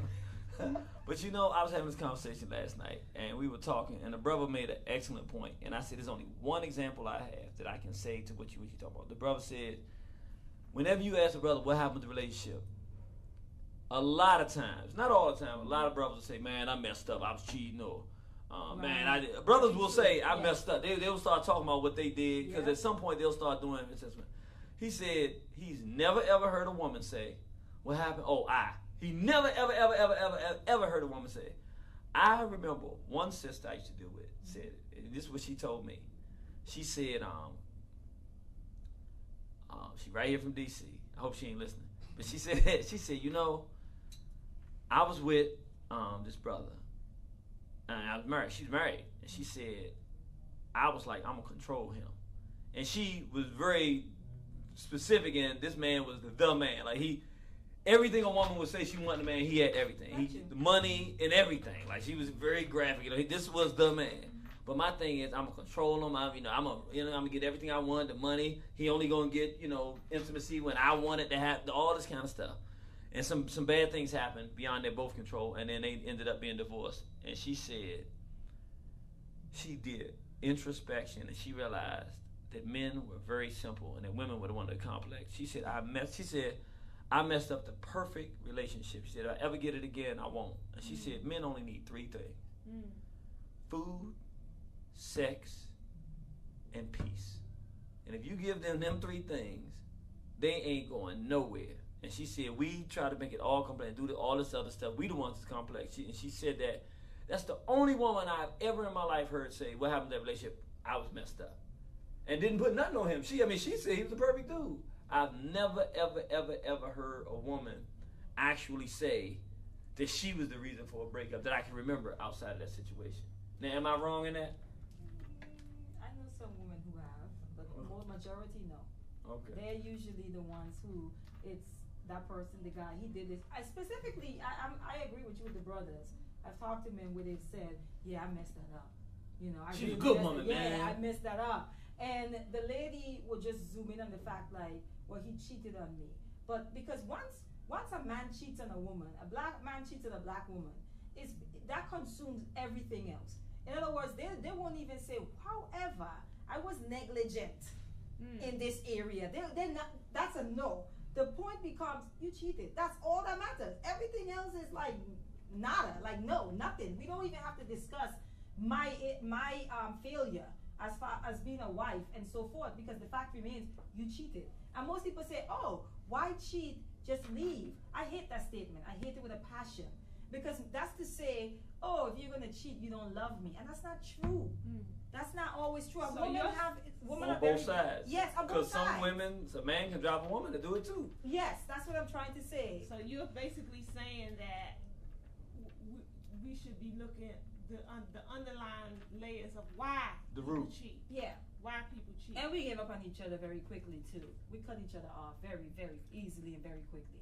Two things. One, I want to go back to because something y'all saying that I think that we need to hit on, and then secondly, I want y'all to say y'all definition of a good woman because I'm pretty much. Okay. Oh, last one I do want to say food, and I say that because I was thinking about my grandmother, and she's the best person in the world. But I noticed one thing: whenever we bring up my grandmother, even though she's like our favorite person, everybody in my family, but none of us forget to remember. Man, she sure could cook. There's something about that whole magical thing when a woman takes that time and makes that food and everything that creates a loyalty and a commitment from all the people in the family to that person who got that magic. So I think that another quality of a good woman is being able to cook. I've seen how men, particularly as a black man, how we respond to that. I wonder if that's going into feeding you mind, body, and spirit. I think it does. You know? Yeah. My people always told me that the easiest way to a man's heart is through his stomach. Yeah. That's what they used to say. But something we were talking about earlier, and I can bear witness to this more recently. I talked to a lot of brothers and sisters, but I talked to a lot of brothers, and these days it's been more frequent. One of the things I noticed is that for a long time it's been black women talking about how black men ain't this, black men ain't that. And during those same periods, I didn't hear black men. The only major complaint on that level that I heard black men saying is black women always saying black men ain't no good. But in general, I didn't hear black men pointing out things over and over about how bad black women were. It was always, man, she fine. It was that kind of comment. It wasn't constantly talking about what I'm noticing now, and I've seen the resentment from black men ain't this, black men ain't that. I've seen that morph into more acceptance of lesbianism, more acceptance of interracial dating and all kind of stuff. What I'm seeing with black men now, and I'm doing my best job to kind of curb it, a consistent conversation about how impossible black women are to get along with, how they don't have any accountability and humility, how if anything happens to black men, then they run out the door, blah, blah, blah, blah, blah, blah. And I always go back, and I'm going back to what y'all said, I think it's so important. Wait a minute, brothers. We're talking about the current condition of our women, which is fair to talk about because it's real. Right. But we ain't talking about how they got there. We ain't talking about 30 years of us calling them bees and hoes in every song they heard. So you telling me she grew up for 35 years being called a bee and a hoe in every song she heard, and she's supposed to be a queen? Really? And we're the ones calling her that, and we're the ones dancing to that, and we're the ones playing it the loudest in our thing. But then we want something different, so we ain't got nothing to do. So we're the ones molesting little girls in our community and saying it's cool. Let me go give this 14-year-old and do it. But then, when that 14-year-old grows up to be a terror to somebody as a wife or as a mother or as a baby's mama and with a drama, all of a sudden we ain't got nothing to do with that. And I'm like, I understand, but what I see black men going towards is kind of what you're talking about, the blame game. And I'm like, nah, after 30-something years of hip-hop, we ain't got nobody to blame. Before we start pointing to the condition of our women, because this ain't, see, with the hip-hop, we can't get away from this. We were the primary one. First of all, black women was not calling each other bees like that before we told them to in the music. We wasn't calling each other N-words every day, all day, before NWA told us to. Before black males in music, I don't care who was financing them. Yeah, the enemy did it, but at the end of the day, we have to take responsibility. It was our physical bodies and our mouths consuming this filth and pushing this filth in our community and telling our women that they didn't have any value. We still do it. And we still do it, but yet now we're doing it now. As we speak, we're doing that, and then we're talking about the condition of our women. So for me, I'm like, we can't complain, like, well, now whenever I show The Color Purple, how it got into our sisters' minds and pulled them into this stuff. Brother's like, yeah, see, that's true. But I'm like, wait a minute now. How are we going to say, yeah, that's true? Yet we doing the same thing the Hats did and disrespecting our women with this music, and we haven't done nothing about hip-hop, and then we complain about the condition of our women on the level of being on the verge of saying we need to stop dealing with black women and go to other women because that's the only way you can get along. But this is happening on both sides. This is happening on both sides. It's happening with women as well. Yeah. And I think what we need to do first is identify the problem. Because once we identify the problem, we can both see how we both contributed to that problem. That's right. Once we've acknowledged that we are both contributors to the issue, That's right. then we can start resolving it. But we have to first accept that there is no one person to blame. That's right. Women, black women, men, black men That's right. are to blame for the conditions that we are in currently. That's right. You know, black men have not always protected us, and black women, we have not always respected them. That's right. That's right. So That's we right. have to get out of this blame thing because it's not working and we're It ain't stuck. working. We're That's stuck. That's right. We're stuck arguing with each other, and while we could just be growing with each other and healing with each other, and we can't heal unless somebody says, okay, yes, I contributed to the mess. Jeannie, you say, yes, I contributed. Okay, so what do we need to do now to get us out of this mess? See, when you're saying that, it becomes what we call accountability. There you go. Because once black men say, we got music calling our women being homeless, we say this music has to stop. It's really that simple. Yeah. I'm not saying that'll fix everything, but No, I got you. accountability says, okay, Yeah, start no more of this somewhere. music. Mhm. That's an achievable goal because us doing it, we can make it stop, but we haven't decided we want it to stop. Right. So if we don't decide we want that to stop, that's what I tell brothers all the time. Until we decide we want that to stop, we're not going to produce any different type of women. Until we say, okay, I'm going to be a father to my daughter, and I'm going to teach her to be the kind of wife that a good black man would want. Meaning, of course, we know you're not, we're talking about, Yeah. my daughter, I do it all the time. My daughter gets mad because I say, wait a minute, what's going on here? I know you feel a certain way. Yeah. I said, but everybody here don't have to get punished because of how you feel. Right. You have to get it together and everything like that. Why? Because I don't want to make her think that it's acceptable and baby her on that level. Mm-hmm. And then she gets with a man and then he has a good woman otherwise, but then he has to deal with this woman that just thinks whenever she feels a certain kind of way. No. Start the process young. I teach her to have self-respect for herself and teach her those words, self-respect, so that she sees a woman walking around with something, she go, Daddy, why is she wearing such a short skirt? I'll be like, some of our people just don't know, but you're not going to do that. No, I would never do that. So I'm training her to be the kind of woman that only, that will only likely a decent black man who has somebody teaching them similar things will even be attracted to. And she not even gonna be attracted to one of these guys that's not living that kind of personality. Right. But see, she's blessed to have a father who understands the dynamics. See, the challenge that we face is that most of us don't understand it in that way. They don't understand what is causing. We just see the end results. There we go. Right. We just see the end results of, oh my God, this is chaotic. Oh my God, what is going on with our people? We can see with our own eyes, but we don't have the ability to grasp how do we even get to this point. It's a cycle, and we're missing the cycle. And even as black women, and this is the single parent issue in our community is so sensitive. It's such a sensitive one because it's almost like you cannot criticize a Right. single mother, Right. a single black mother, Right. specifically those who've really been abandoned by the black man. Mm. It's such a touchy thing. But what we need to talk about as women is we are producing these men we have issues with. Ooh! Can we talk like- Stop, slow down. You got to rewind that one again. Listen, this is what we call accountability. I want everybody to hear this. Take your time and do it right. Say that one more again. We're producing the men that we're talking about. The men that we are dogging, that we having issues with, they are coming from homes. And again, I say this is touchy. I am not saying that the men who have abandoned them is not at fault. Right.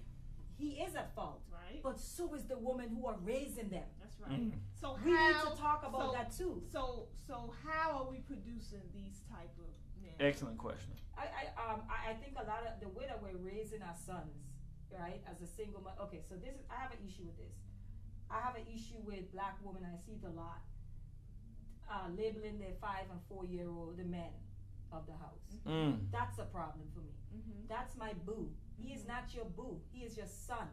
Like I just some of the language that we use around our boys as single parents or single black women who don't know no better, right? The language we're using, these boys are internalizing that. How we teach them, how we coddle them is an issue. You know what I mean? So when they go out, they're looking to you, Alcom, as a female. So what you gonna do for me?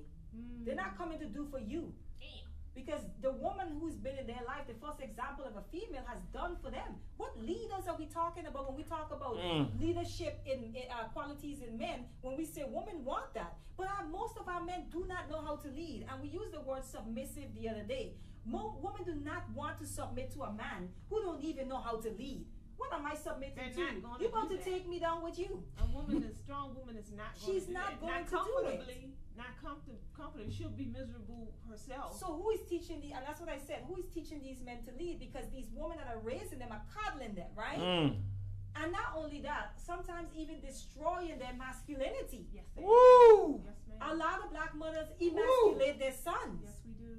Yes, we do. And then they grow up and you wonder why they're angry at women. Brother, you're not angry at me. You're angry at your mama. And you need to go deal with that issue. Woo! We talk a lot about women and daddy issues. We need to talk about these men that have mommy issues too, because it's a real thing. That's real. Yeah. And I think what we expose our children to Absolutely. as well helps Yeah. to add to the destruction of their minds. So if the TV becomes the babysitter for a little boy or a little girl, then you're raising up a seed to be destructive to its own people. Really, because it's not unless you are feeding that one-eyed monster what you want him to see. And there ain't If too you much coming off popping that in- one-eyed monster. If Yeah. you popping in some documentaries and some DVDs that's Your gonna own help choice, build his yeah. own his character and help him become aware of who he is, that's a different thing. But if you Yeah. sitting them in front of that TV and So hitting you your can go own button do and your walking thing. away, Done deal. Yeah. But He's you a know what's monster. Hang it up. interesting? You can hang it up. We have to remember, like, the first couple of years of a child's life, right, is really the most important, the right? formative years. Right, the formative years. So what we need to remember as women, and I see this a lot, okay?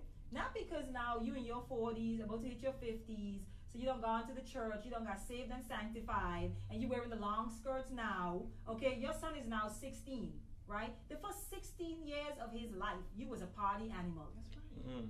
So now you in church now, and you're just like, I don't know what's wrong with him. You know, I just pray for him every day. You raised that. He watched you every day partying.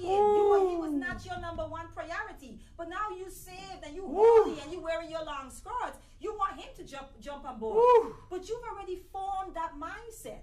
So now deal with it. That is my personal story. You just broke it down.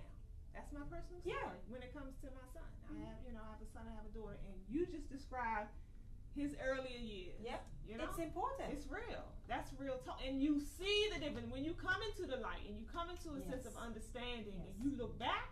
Good God Almighty. Yeah. Good God Almighty. I still suffer from not being able to really, really forgive myself. I know. I mean, I didn't know. People say but you didn't know.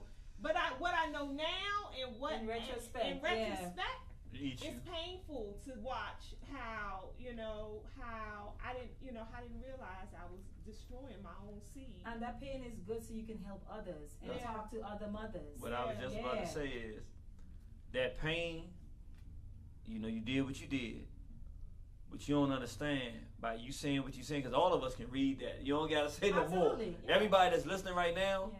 can read that. Everybody that sees it, particularly young sisters out there who are watching this, we can see you now and how you feel. We can feel it.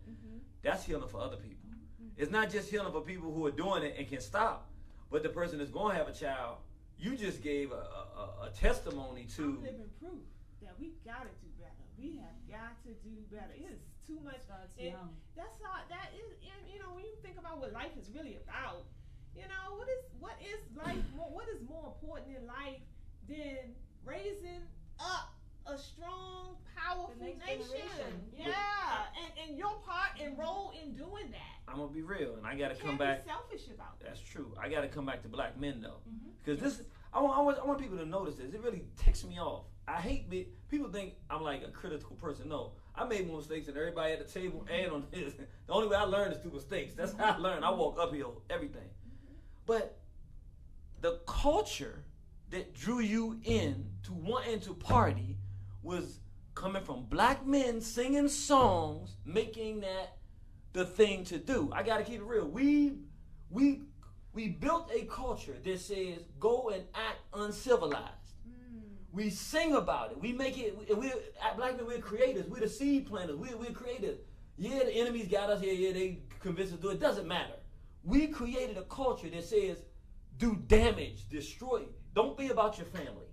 Don't value your women. Children, that ain't even in the conversation. And if it is, you're abusing them.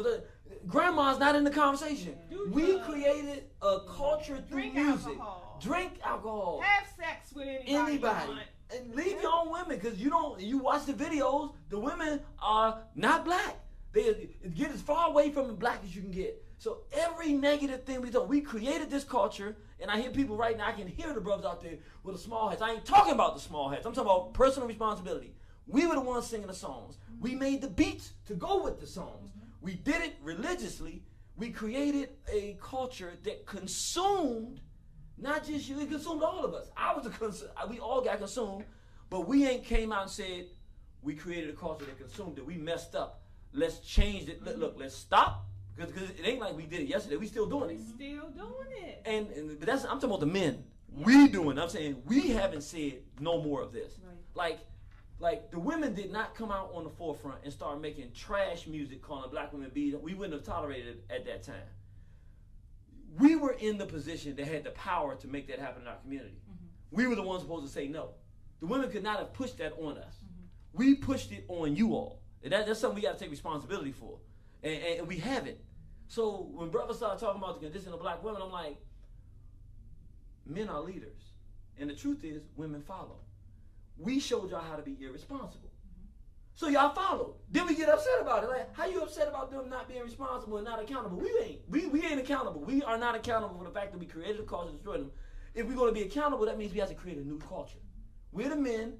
And then if we show that, then we should expect our women to come with us. And then we can complain when we've taken a different course of action, and then our women not supporting. We can say, well, come on, sister, we trying to do the right thing. But how are we going to sit around and complain about black women, and we're men talking about we're gods and we're fathers of civilization, and we're not producing a new culture to say come and participate in?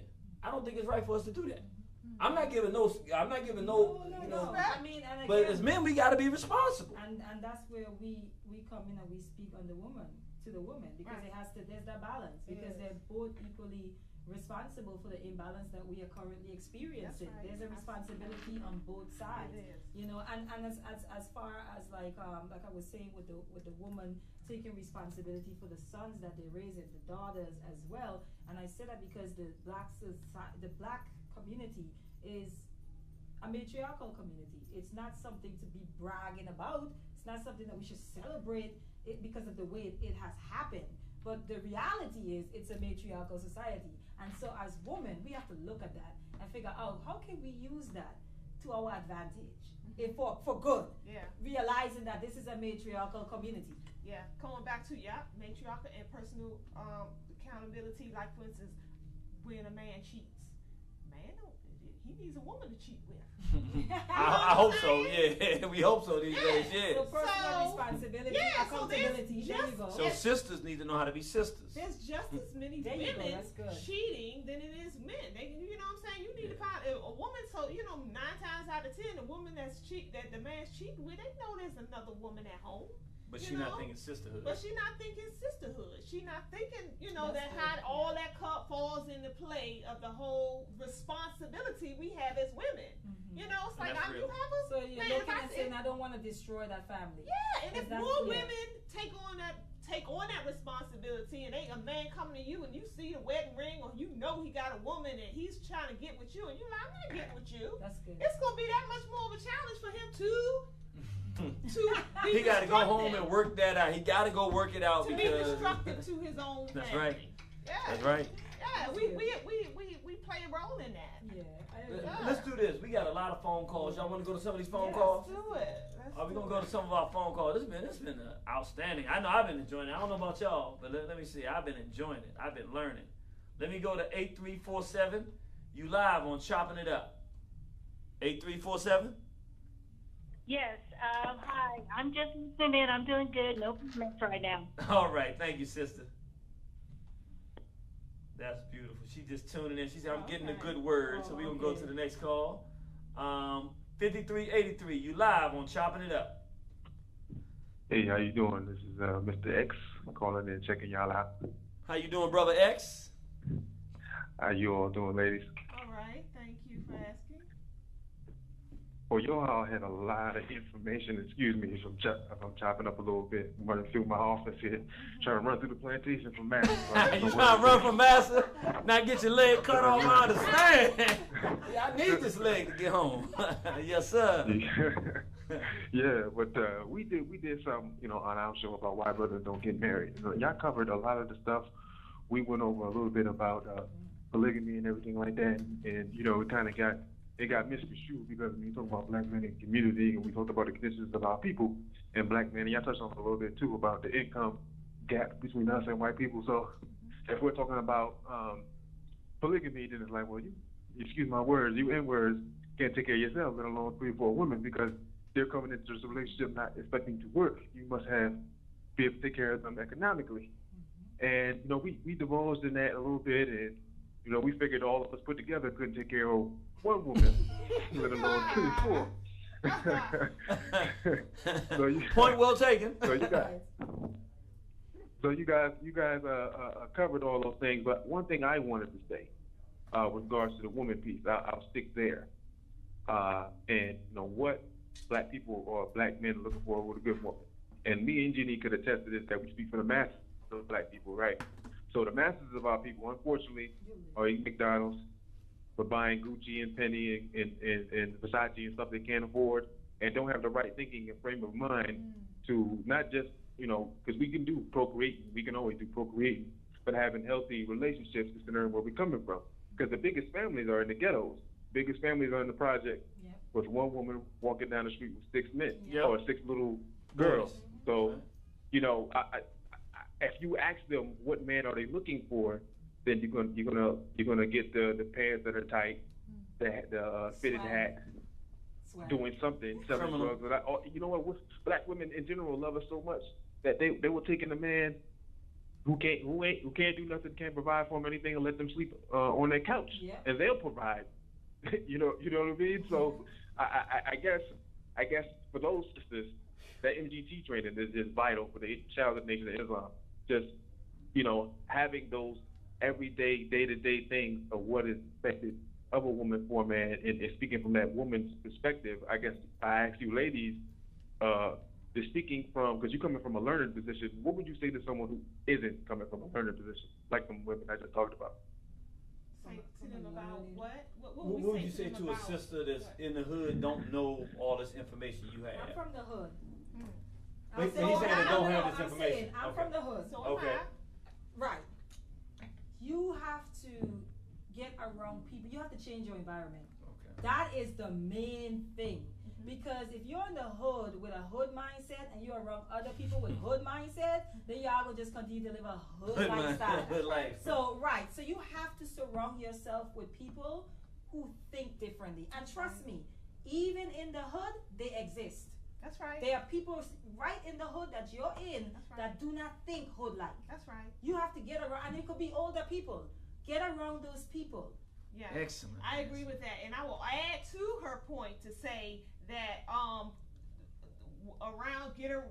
that environment you're in, the TV plays a big role in that too. We wonder why these little young girls looking for the swags and looking for the tight pants and looking for the droop pants and all that. Watch what they watch on every single day on TV and stuff. All that play a role because it's a manipulation. It's going all into your subconscious mind, and you are becoming what it is that you watch every day.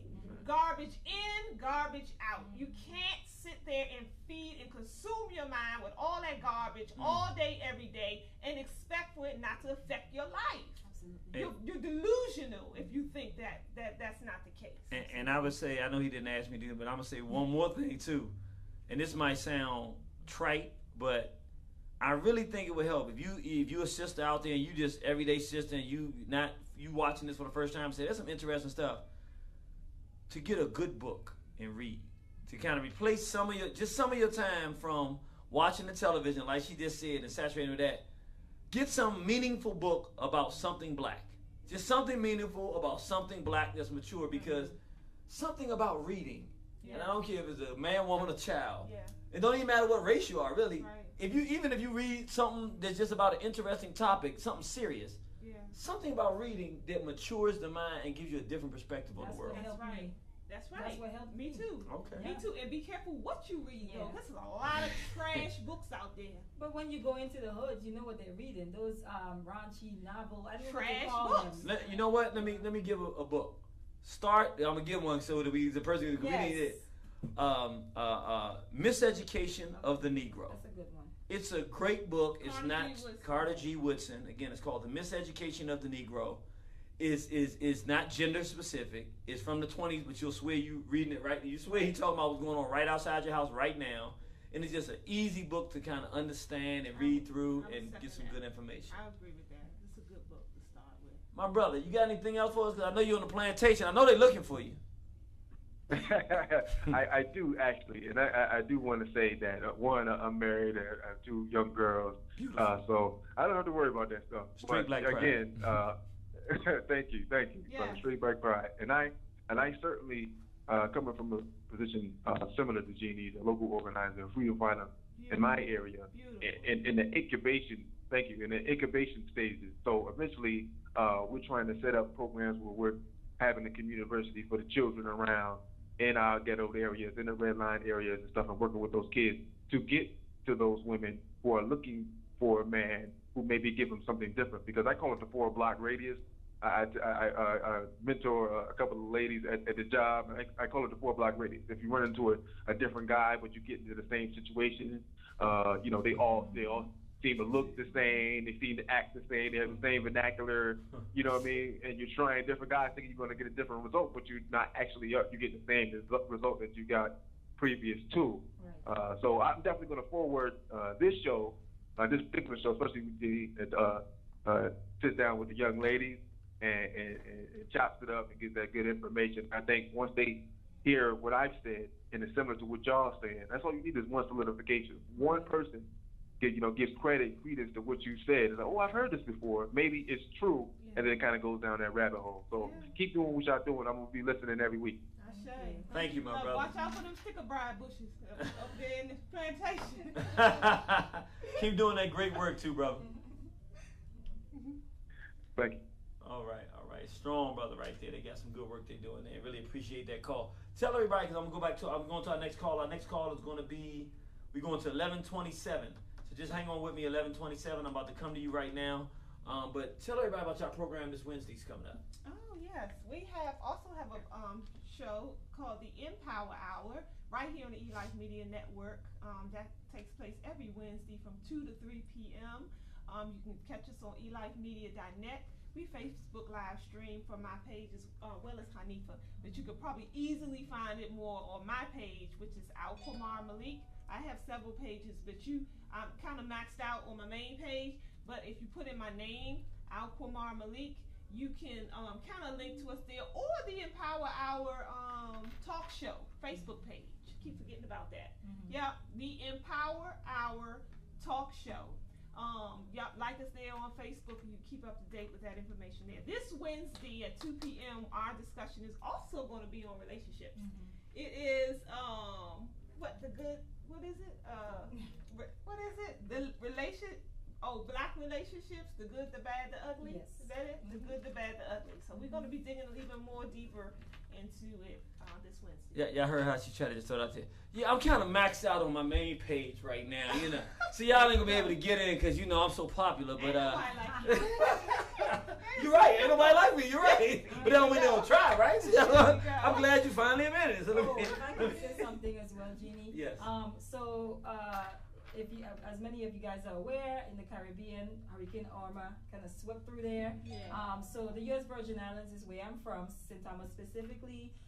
They had a drive yesterday in Laurel, Maryland, so a lot of people were able to go out and contribute to donate some things. They had drives in Atlanta, Georgia. And so if you want to, right now they're not really letting anyone in. But when they do, we want to kind of like hit the ground running. So if you want to make like a monetary donation, you can always go to the Virgin Islands United. It's called Virgin Islands United. It's a GoFundMe. You can make donations there, monetary donations for right now. But once it's opened up and we're able, I'm sure they're going to be doing many more drives. So just keep us in your thoughts, and if you could donate and make a contribution, please do. It's called Virgin Islands United. It's a GoFundMe page. Beautiful. Beautiful. And real 30 seconds before I came here, I was at the grocery store, and the young lady, she looked so sad. She was putting these on everybody's cars, and one of her family members is missing in the area. Unique Harris. She went missing last Saturday. This past Saturday. Last seen. Oh no, Saturday 2010. Oh, excuse me. It's been a while. Sorry. But yeah, so if you can, see that, and you see Miss Unique Harris around town or somewhere in the country, please call, the hotline, or anybody, from the. Hit 911 and say we got her. Security. I think I've seen her. Thank you for that, sister. That's very important. You want to help people find their family members. Looking for her. I think they said it's something like 80,000 missing black women, or some ridiculous number. It's something that's so. It is high. It's crazy, and we got to do something about that. Let me go out onto my West Side brother. West Side, you live on Chopping It Up.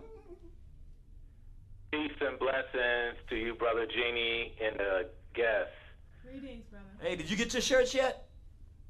Yes, I got it a few days ago. Thank you so much. Yes, sir. Thank you. I appreciate that. Straight Black Pride.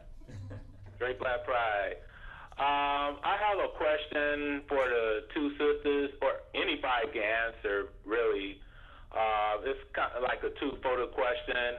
My question is this: what do you feel about brothers or sisters watching pornography? Do you think that pornography can destroy a relationship, or do you think it can, in a way, help a relationship? What's your thoughts on that?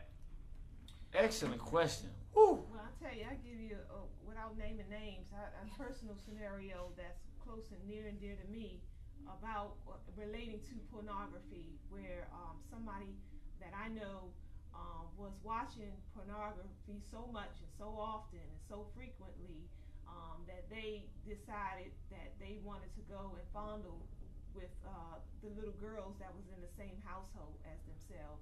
So, I'm not saying that pornography was all that, that made them do it, but I'm quite sure that added to the mental dysfunction going on in his mind. So for me personally, I don't see how it benefits anybody. Where's the benefit? Right. Where does that come? How does it help a society? Pornography. Yeah, I think it can be detrimental. I know a similar story as well, and this was a grown man, but it was more so not like a child, like an 8-year. It was like a 16-year-old, because now their bodies are developing, they have the breasts, and so it started to look at them in a certain way. And I think that that pornography, he was addicted to it. Mm-hmm.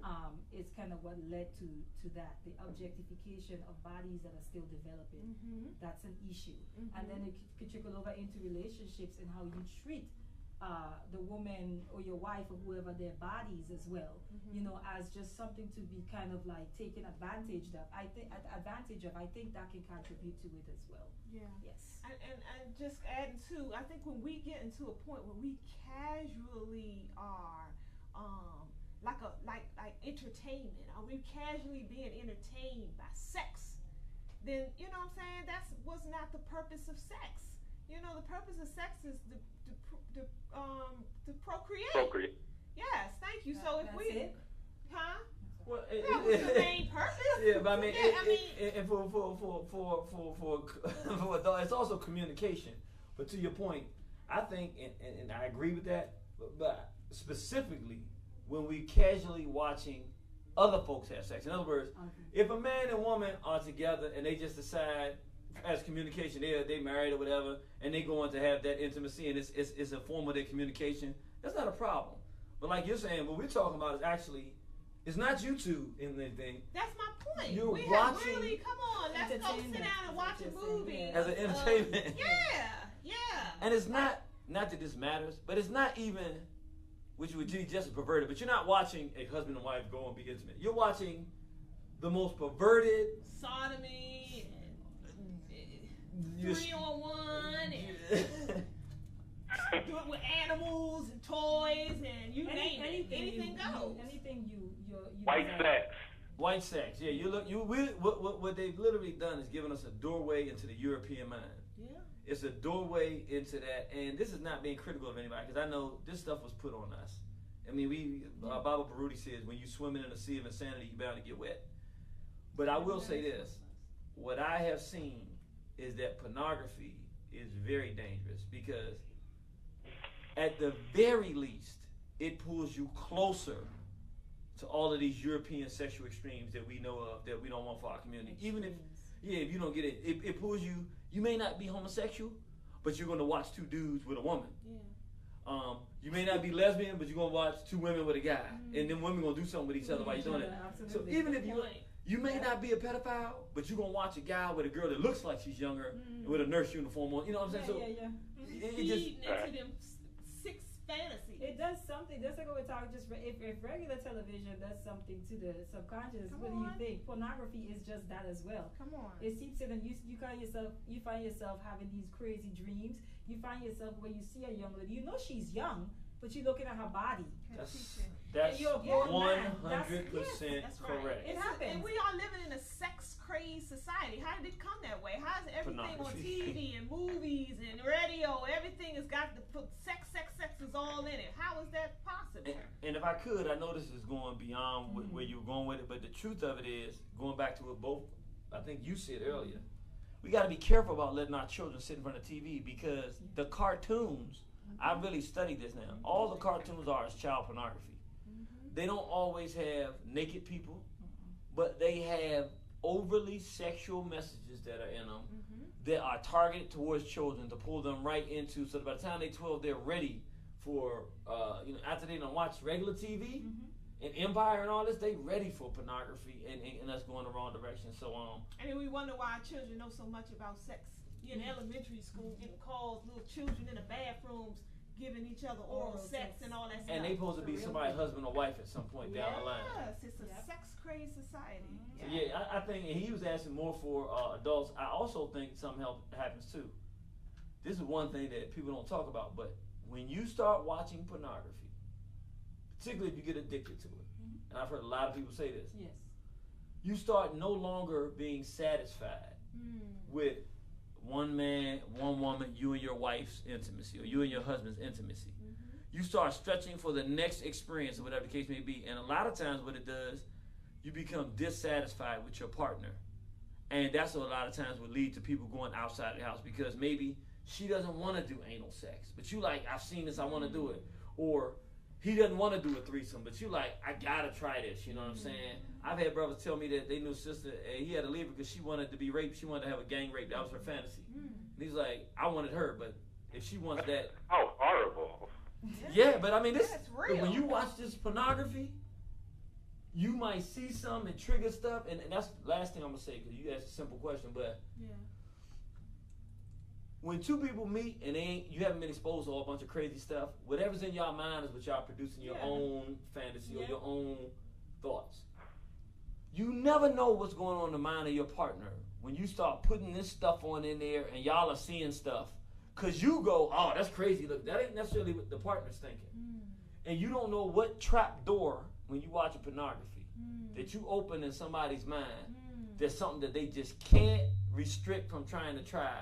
That ends them down the path that you might not be able to get them back. Not be as strong That's as good yours. teaching. Yep, that's good teaching. Yep. Yeah. So I don't think it can help either. I agree. No. I don't think it can help What's in the any way. benefit? Yep. No benefit. Yeah. All right, brother. Yeah. Thank you for that All right, question. that's all I have, brother. Thank y'all for taking my questions. Yes, sir. Thank you, brother. Straight Black Pride. Straight Black Pride. That's West Side in the house, all the way from Cali. Let me go to 2932. Wait a minute. Did we already go to 2932? Yeah, the first one. No, 8347 was. So let me see. 2932. You want chopping it Hey, up? what's going on? Hey. What's going on, my brother? How you doing, my brother? It's Calvin. Doing good. It's Calvin out of South Cat, Who's that? South Carolina. South Carolina. What's up, my brother Calvin? What's going on? What's going on, man? I just came out of a deep conversation about our relationship with some so-called, I call them trained, but not educated. They think they're educated, but they're trained on what's wrong with us as a people and the relationship between men and women when it comes to us. Our culture has been basically manufactured for us. Like you said, with the rap and the different entertainment and all that, it's been capitalized on to make them rich and keep us dysfunctional. There's nothing positive in most of our shows. So in fact, I think the last so-called positive show you had was what, the Cosby Show? You understand me? You still hear me? Yes, sir. We listening. Oh, okay. You know, that is a problem. They push on this new homosexual thing, and I hear the so-called elders, the ones I was in a meeting with, well, I don't have a problem with the homosexual part. You got to be successful. You got to move along and go along with the times. I'm like, that's your problem. Y'all, many of our elders, so-called elders, I call them elders, have sold us out to be successful. Those who are supposed to be the leadership in our community, they have nothing. They don't see nothing wrong with this. And like I told them, it started back with them. It didn't really start with us. We just the end result of many of the things that went down. But because they got a nice house and a nice car and these little, you know, they move into the nice white neighborhood, they thinking that was the way to go. They're no longer part of the community to teach these babies how to run a community. That's not an instinct, you know, how to run community. It's not an instinct. That's right. Good teaching. You know, but many of them think it is. Many of them push the blame back on the poor people in the poor neighborhood. Oh, this is why this is y'all problem. We think we inferior. No, y'all think we inferior. And the reason why you think we inferior is because you felt the need to leave our community. You understand? And never did anything back. And I'm talking about religious leaders. I'm talking about civic leaders. I'm talking about military leaders. All of them. None of them came back to our community to show children, boys and girls, how to be properly successful. Look at your so-called successful leadership, like Magic Johnson. Look at his son. Come on now. You was a billionaire, but you sold your soul, and now the end result is your children. Your children seeing nothing wrong with this pervertedness that's amongst our people right now. That's running through our people rapidly. I mean, it's a sad situation. But my biggest problem has been that so-called educated Negro that thinks we done made it. We done come so far. The black bourgeoisie. Their classes, right? The black bourgeoisie. I got mine. Get yours. However way you see fit. Yeah, that's the attitude. Exactly. The boule class. Yeah. And you know, he brought up another thing that, and you know, it's very interesting. When we were talking in this whole conversation about good black man or good black woman, you notice none of us ever said, quote unquote, successful and they've made it in society, because we're talking about core values. That's right. But what the brother's saying is so deep. A lot of our people, male and female, have bought into what's a good black man or good black woman is one that's been accepted by white society and their standards. We call that success. Right, yes. Right. What we call success. Yeah. And I think he's right. That has a lot to do with it, because then the real core values of morality or ethics or culture have gone. In fact, what you said in the very beginning, it just brought a quote to my mind. I put down, processed culture is worse than processed food. Yeah. We talk about how processed food doesn't have any good for us. And you were saying our whole culture's been processed. Yeah, they've processed just like they do the food. Empty calories. Yeah. Nothing there. You might as well be chewing on a plastic bag. As much as processed food. It'd be better to drink water and don't eat than eat half this stuff that we eat. Because of it. Same as the culture. We're sick, psychologically sick because of it. Same as the culture. Yep. I agree 110%. Yeah. And getting lower and lower. I was listening to Minister Farrakhan teach on something the other day, and he mentioned about the moral compass. He gave an example of, he said, if you are sitting there watching a beautiful sister like Beyonce shake her rump half naked on stage, and you clapping to that, and you seeing that as, you know, beautiful Beyonce more and more. He said you don't even realize that the compass, the more you accept all that into your spirit, the lower your morality gets. So your moral compass starts to lower because you become accepting of all this more low behavior. But that's the piece I was talking about as far as the environment. It matters. Right. Who you surround yourself with, what you're Right. around matters, because you could be trying to walk a straight path, but if you remain in that environment, it's hard. It's a struggle. Yeah. And I want to speak to that, brother. Thank you for the call, Thank brother. you. And Good tell the stuff. Always a pleasure. and tell the elder that I give my greetings, and we still planning on coming down. All right. That sounds good. And sisters, y'all, man, y'all, wow, powerful. That's right. Thank That's you. right. Thank you, Keep beloved. doing what y'all do. All right. Thank Thank you, you. Gene. Appreciate you, brother. They strong down there in the South. Always in the southbound lane, trying to get our people free. Look, it goes back to a conversation we had before. And I was talking to a brother today. It's funny. I don't ever let something happen that don't go the way I wanted to go and not think about it. So I figure it out. And I figured out something about myself today is that I'm a thinking person, and our people are feeling people. And if you're going to communicate, you got to be able to, it don't matter, you got to be able to put them together. And you just said something that brought it back to my mind. And I want to do the reverse of what Minister Farrakhan talked about, because he talked about how if we like it, it decreases us. And you'll understand why I'm saying this. I want people to hear this. I don't mean it negatively. I'm just telling the truth. I don't like to say stuff because it offends people. But when I see Beyonce, pure hatred and venom and disgust comes through my spirit. I can't even describe to you how it feels, because all I see is slave ships and Europeans taking black girls off and doing whatever they want to them, and then when they come back, they all messed up and they now accepted that. I see the full consummation of slavery and everything that it meant for a black man to stand idly by and watch our women turn to mesh. So I don't really see her as an individual. I see her representing our failure as men to protect black women and black women's desire to be the whore for the world, to be the result of what the enslaver intended. Not for us to be enslaved and captives, but for us to accept a position of servitude and be willing slaves and whores. I really don't have even the words. That's why when we talk about the girls trip and everything like that, I'm knowing what I'm seeing and how I feel. And I know other men feel the same way. But nobody knows it. And I haven't figured out how to express it. But when men see women, and it's so messed up because we watch BET when I'm growing up, and I like it because I want to go have sex with all these women. Then after you've done that, and you realize, okay, I want to have a family, and everything changes, then all of a sudden you start going, wait a minute, I have sisters. This what they doing, they think it's cool? Nah. Wait a minute, I got daughters now. Is this what she? Then you actually step out of it and say, wait a minute. And it's a terrible feeling to say, I was tricked. And then I said, damn, I participated.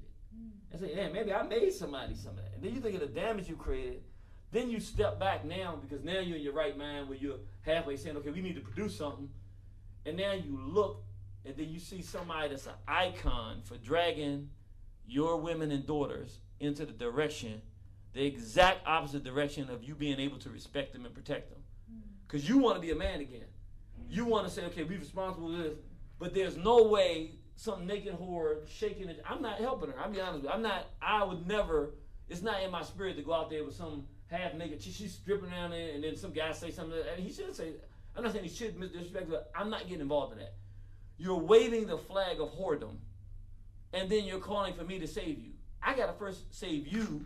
You know what I'm saying? I mean, waving the flag of who? You know what I'm saying? I mean, He went hard. He went real hard in that one. I guess I'm talking about how I feel, maybe Yeah. more than others. But I'm saying, like, for me, it's like, I want to say I love black. Okay, I'll say it the easiest way I can say it. I'm saying, I really can't love you in that condition. And I ain't blaming it because we let it happen. But I can't love no woman that treats herself that way. And I will not protect. I won't put myself in harm's way for it. But I want to put myself in harm's way for my women. What if the woman don't know that's all that you understand and how you understand and how you broke it down so eloquently just now? What if the woman who's doing that don't have a clue? All they know is that at the end of the day, they gonna get a check for $50,000 after shaking after doing whatever with minstrel on stage, And so that is the only frame of thought in their minds when they get on stage to do it. So they're not even thinking in the ramifications of how you're thinking. So how do you despise the ignorance in people, though. You know what I'm saying? You can despise the ignorance, but how can you despise them for not even understanding themselves what they do? I'll say it like this. If you're talking about the average sister in the street, I don't have the same ire as that. If I can see, she just don't know. But in a situation like we talking about Beyonce, I'm not going to say she don't know. I'm going to say she's been delivered to the enemy. She's accepted a position. She knows what she's doing. She does it too well, too often, too frequently, and she does it in every different way imaginable on every single period. Okay, you can't not know, and then you got half-naked sisters out on the football field with Panther hairdos on. You can't accidentally know the Panthers. If you're that ignorant, then you don't know nothing about the Panthers. But we just got finished talking about how the environment plays such a significant role in how you think and behave and react. It does, but again. So if all she around is listen, if you take any sister, the most rabid, raunchy sister in the world, take her out and then you take her in and watch some stuff on the Black Panthers. When she leaves that room, her spirit is not going to be one where she wants to just do right at that moment, because once you see what they were doing and how they were fighting for it and feeding children, it does something. What I'm saying is, well, let me say it differently. I'm going to be honest. This is going to sound so horrible. I'm not a woman. I'm a man. I'm a fixer. And I ain't even a healer necessarily. I'm learning to heal. Mm-hmm. I'm a person that wants to fix problems. Mm-hmm. If our women go that direction, there's nothing we can do to save our race. She's leading them in that direction. For me, I just want to cut the cancer out. I hear what you're saying. You're feeling, I'm a dude. I'm like, this is a problem, and it's disgusting, and she lords whoredom up there, and our women are going around bragging about being whores and slut walks, and I want to say, I'll tell you even better. When I was growing up,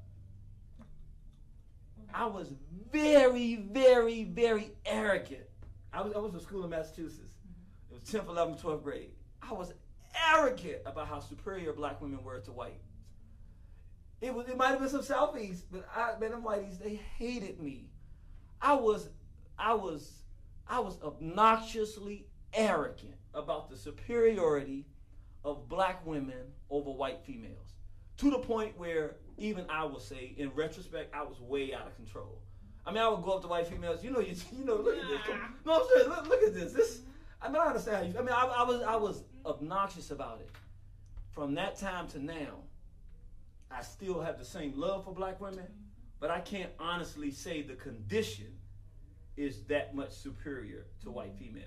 If you're looking at it over thousands of years, oh yeah, she's still superior, but so it hurts to see that. And Beyonce is one of the drivers. So I don't feel any sympathy or empathy for her. If you knock Beyonce off the stage, here comes 1,000 more ready in line to take her place. That's if black men don't change this culture. And that's why I say it goes back to us. If we change the culture and say it's not acceptable to be a whore and half naked, that's not what we want.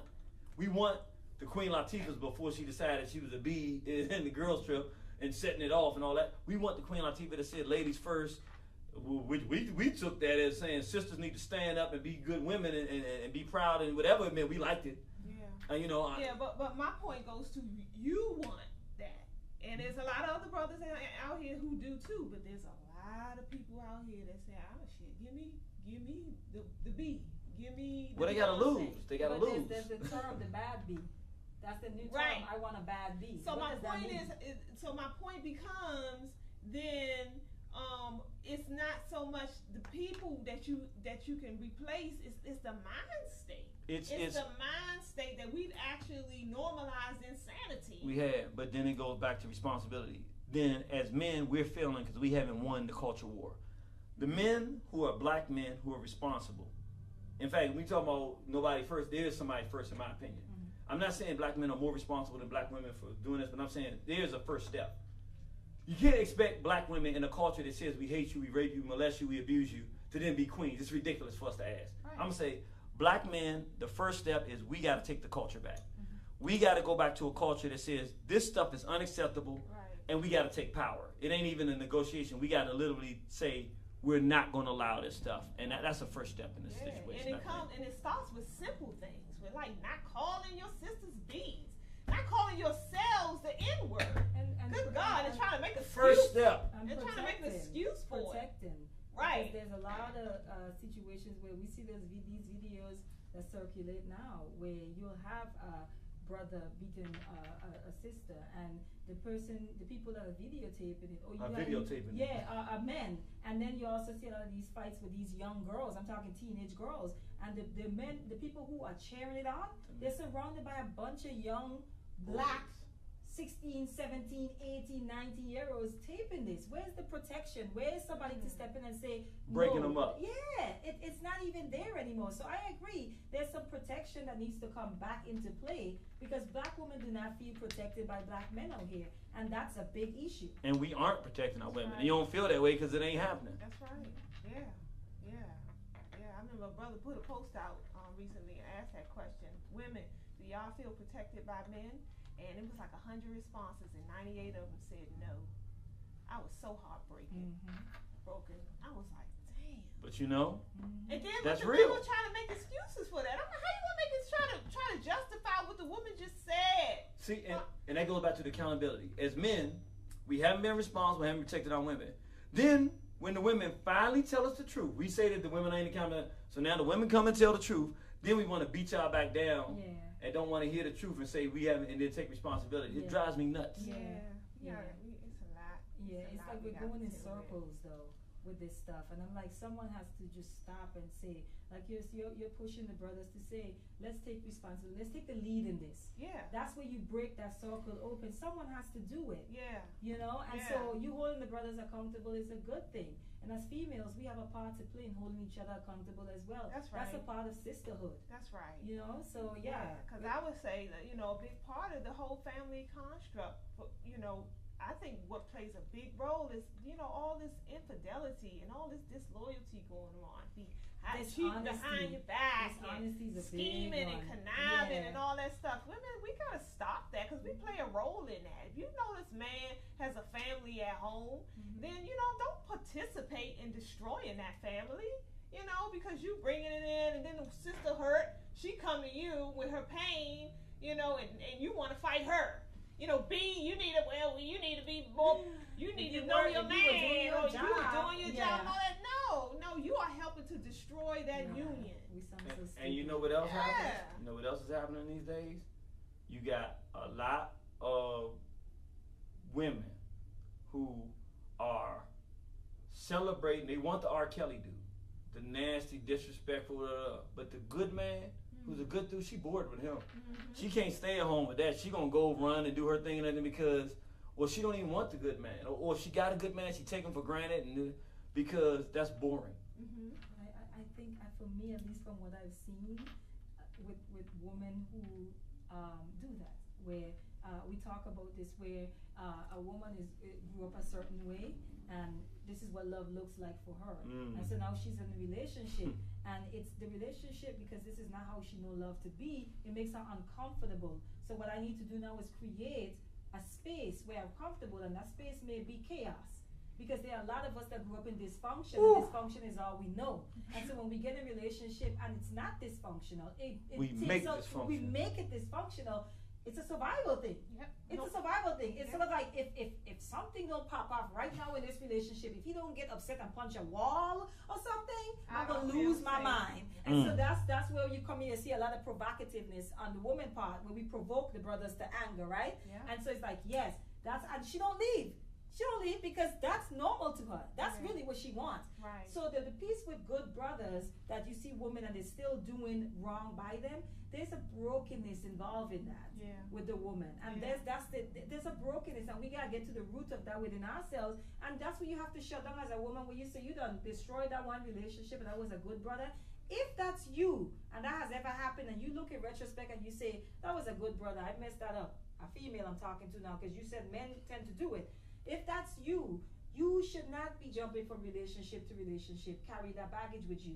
You need to take some time off and deal with yourself. Deal with the reason why you would do that to what you define as a good brother. How does a woman find, or a person in general, how do they find out what the root is? If they don't know, if they never been trained, they're not a psychologist, how do they find out what the root of the problem is? You guys, I'm going to answer that, but I want to also say, because I think underlying when we do that as women, what you just described, is somewhere in there we don't feel like we deserve it. There you go. We That's really good. don't feel like we deserve it That's of good. a good man. That's Because good. if we did, we would enjoy it. embrace that. We would That's embrace the good. whole it fully. So yeah, we look for the insanity. It's normalized true. insanity. Mhm. But I'm sorry, He was repeat what asking you how were do saying. Let's say a sister's listening right now. She said, you know what? I had 3 good men, and they all gone. I blame them, but I'm listening to these sisters now, and now I got to say, well, if all 3 of these men left and they said similar things, and if this was an issue, then maybe it's me. How does the sister begin figuring out Good what it question. is at the core of the problem? How does she do that? Good question. Or a man, even. That's your But particularly a sister right now. expertise. Yeah, she about to break it down, right? You know it's about to go. Right over here. I'll take this one out, Kamal, if you insist. Yeah. It's really simple. Sit with yourself. First, that's the first step. Sit with yourself. Jenny, I promise you, we know we may not be able to connect the dots to say this is what this is connected to, but we know when we mess a good thing up. So what you need to do is sit with yourself and figure out, you messed 3 good things up, sweetie. The common denominator here is you. You're the mess. So sit with yourself. I know from personal experience, you sit with yourself long enough, certain things start to come to the surface, you start to deal with it. What we do is we run away from our pain. We run away from the things that don't make us look or feel good. But those are the things that we really need to face, because that's where our growth is at. That's right. Okay, so at least from me, my advice to that person would be, do not jump from a situation to another situation. Do not do the whole replacement thing. Sit with yourself. You're the common denominator. You're the common denominator. If you had 3 good men and they're all gone, you have to look within yourself. Sit with yourself. This baggage thing is killing us. Yeah. Yeah. We Bag lady. Yes, we are Yeah. taking baggage from one, and and not only that, we are requiring the next person To unpack it. not just unpack it, to wash it. wash your dirty clothes. Wash this dirty laundry. I brought this dirty laundry here for you because we have this savior. Save me. No, you have to save yourself. Teach. Good teaching. That's right. You have Woo! to save yourself. That's right. That's right. We do. We look around and everybody. We even say, even when we sit with ourselves, we praying. We know. We praying to Jesus to come and deliver us something that's what we have the capability to do ourselves. You know. Yeah. And I would say when you sit with yourself, absolutely, I share That's the everything first you just step. said.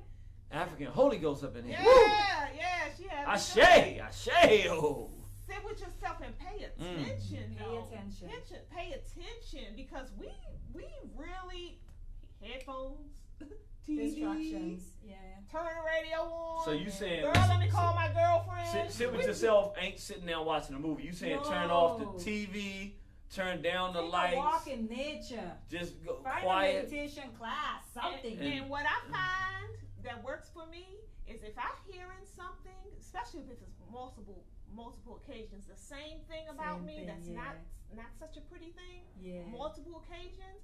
Somebody could be saying it and they don't even directing it to me, but if you feeling it, Then that means then that means that's something inside. That's your spirit talking to you, shaking and rattling them cages. So if you feeling uneasy about something that you're hearing, then 9 times out of 10, there's a reason. you need to deal with that. I You shared need that, to deal with that. with you guys the other day, where my ex-husband would say to me, you have this thing about you, and I was married at the time. You have this thing about you where you act as if I should be thanking all the gods that you even gave me the time of the day. And you guys are laughing, and I could not for the life of me agree with that. Not me. I'm so down to earth because I am down to earth, and I'm very like. You're a goddess that has descended down to earth, and you're very lucky. And you're very lucky that I have descended for you. Right, and this is what he told me. So that was that one time, and then once I came out of my marriage and I started, like, the job that I was at, the woman there would make fun of me, and then they would say, you have a princess syndrome. The way that you operate, or the way you handle men. And these were just men at the job. It wasn't even like people that were dating prospects or anything. Right. These are just men that work in the area. Like they would say, let's go down to the car and get it, and I'll be like, why? He here? Send him down there to get it. So my attitude, no, seriously, and I caught it.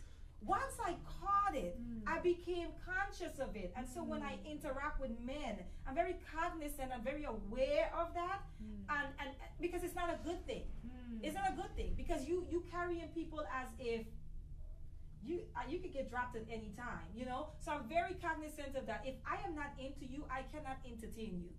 Because if I entertain you, that's what's going to happen. I am going to drag you. And you're going to feel it. You know what I mean? So if I'm into you, then I know in the front of my mind, let me make sure that I'm not, that's a part of it. Like you said, you have to listen. If there's something consistently being said about you, it's probably true.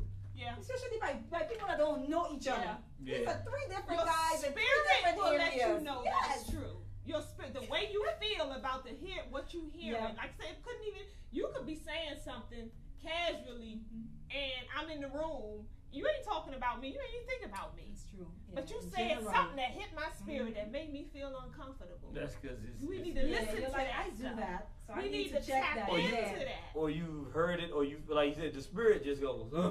Why am I getting defensive with you? Right. If you ain't talking to you, then there's a reason Right. you're getting defensive. Yeah. And I'm going to tell you right Check now, into that. when you said black women don't have no humility, every black woman in the universe did like this. What does that mean? That means that, yeah. What you mean? I mean, she can speak for herself, but I don't think she can speak for everybody, because I ain't like. That's the main one. You can't speak for everyone. And you know what I thought about the other day? I came back from my trip, and I was thinking about that phrase, "Don't judge me." That phrase is so detrimental to growth. Yes, it is. It really is, because Yes, it we is. use it as a defense mechanism Yes, we do. from really receiving the help hide behind that it. we hide behind it, and we stay in our mess because it's like, right. you can't judge me, Yeah. but I'm not hearing what Jeannie's saying because I'm too big. You can't judge me, and that's really me just saying, don't tell me that, because I'm not ready to grow. Right. It's a Well detriment. put. That statement right there. When I hear ain't nobody judge me but God, and I'm thinking like, okay, now how does that happen now? We can't help each other. How does God, okay, so you're gonna wait till the day you die to get judged? Is that what your point What is? it means is you don't want to improve right You now. don't. You don't want to you're not ready to grow. But you'll go to a court in a court of law in that van with the black robe. And you ain't got no problem. You ain't got Let no him problem judge. letting him judge That's you right. and anybody else that you bringing to him to That's judge. right. But so we say things out of repetitiveness And as opposed to introspect. Introspection is something that I think, I really firmly believe once we start actually realizing we got to create our own schools, I think we need certain courses. I don't think that the way curriculums are set up now are proper. I think we need manhood development and woman. I think it needs to be an actual everyday course you go to learn how to be a man, how to be a woman from the time you're born. That's just something you're going to learn. I also think self-evaluation. I think they should be a part of it. It's so critical because the way that people get better is to self-evaluate and see where they what they can do better, and then take steps to make that happen. And we have become, and it goes back, I wanted to say this earlier because I think it'll highlight part of the issue. We don't like to admit this, but the truth of it, and we don't say this, as black people, as a collective race, our self-esteem is lower than anything on this planet. There's no self-esteem except maybe the Native Americans, the real ones, a few of them still left. Our self-esteem is so low, what happens is the only way we survive through the day as a race is our ego. Yeah. So the ego is holding up a race of people whose self-esteem is down here. Yes. So in the interest of hiding the fact that we feel like nothing, you know one of the ways I see that we really do that? We're the only race that applauds the moment somebody, we can say, that person probably got black in them. Like I remember Hillary Clinton's daughter, what's her name? Chelsea Clinton. I heard people saying, look at her hair, look at her nose. You know she got some black in her. I'm like, so black is so bad to you to be black that it gives you a sense of self-esteem if you can find one white individual that has one characteristic you can think is kind of black. Like if it's gold, you ain't trying to give it away. But misery loves company. We hate ourselves so much that if we can be Native American, we'll do that. I'm really my bad to the Native American. We want to do anything. That's a big Yeah, one. anything but being African. So with that low self-esteem, the only thing we have is ego. We build a whole racial, a life system of ego, which then becomes personalized. So that's the only way we know how to survive is with ego. and then we can't get past anything. Whereas once we start reading and learning and get racial self-esteem and know good about our people and everything, then all of a sudden we don't feel like this lowly race. Maybe I can open up a little bit and here's something where I can improve because my whole race ain't bad. Yeah. The layer of the facades that we wear it's so thick. It's so thick. I mean, you peel back one, and there's another facade, boom, another facade, boom, and now you're just like, my goodness, where are you? Where are you? So when we're meeting each other as black men and black women, we're not really meeting each other. Woo! We're meeting these facades. Yeah. And that's why when we now get down to the nitty gritty, which we call intimacy, we run because it's messy. My gosh, I didn't know you was this broken. Come. And we all broken. We all broken. Oh. The facades, A-L-L. the facades that we're walking around here, we cannot clothe this thing in designer clothing. That's right. We cannot. Dang. We Weed cannot. it out. We cannot. Right. We cannot study this Weed thing it away. out. We cannot. This thing is not going to stand go in away line through for accolades, Nikes long right? enough. And degrees. All of that is not going to resolve this. You cannot cover this by these like Popping up bottles. That's right. temporary Smoking things. weed every day. You have to feel it. But It's no, still there. Because black folks do everything not to I don't feel. feel it, but it's still there. We do everything not to feel. It's still there. Exactly. That's real. I don't feel it, but it's still there. Exactly. Yeah. Exactly. Yeah. You know, and this is both escapism. This is both male and females. This is why reality shows are so popular. That's right. They're so popular because That's it's an escape. That's right. It's an escape. So we are not really dealing with our reality, Sports. right? We run Add here that like in there. zombies. You know, with these facades. The These facade people is hate thick. your guts and It's thick. racism ran rampant. It ain't nothing but a modern day plantation, and your people are calling on you to do something, stand up, and don't watch sports, and you still do it. You still do it. You got to look at yourself with that. You got to figure that out. What is that about? That you can, that low self-esteem, that people can plummet you and just treat you any kind of way, and you still go with the same program of the people that's treating you like trash. What is that saying about your self-esteem? Yeah.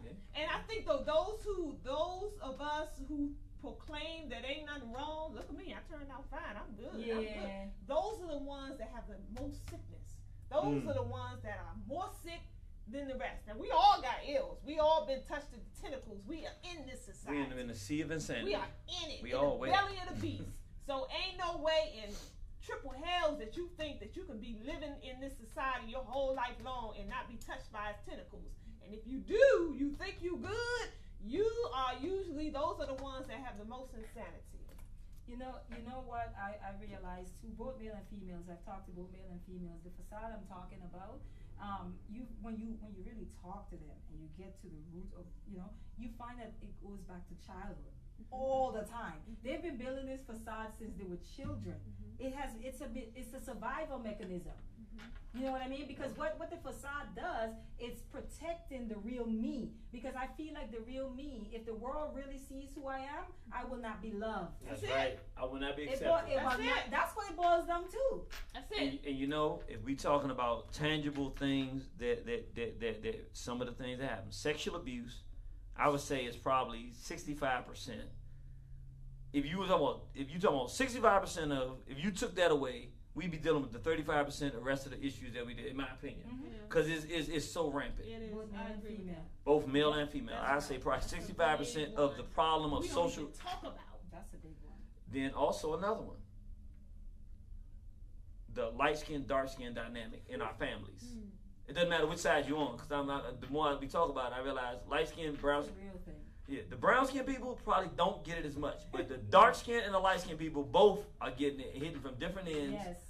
And it's not talked about, but those issues, because I've had people recently tell me things that their family members have said or done to them because of their complexions, and man, it just makes me literally almost want to just, I'd be like, and think that person, I've been dealing with this person all this time, and then they tell me a story. Can I tell a story real quick?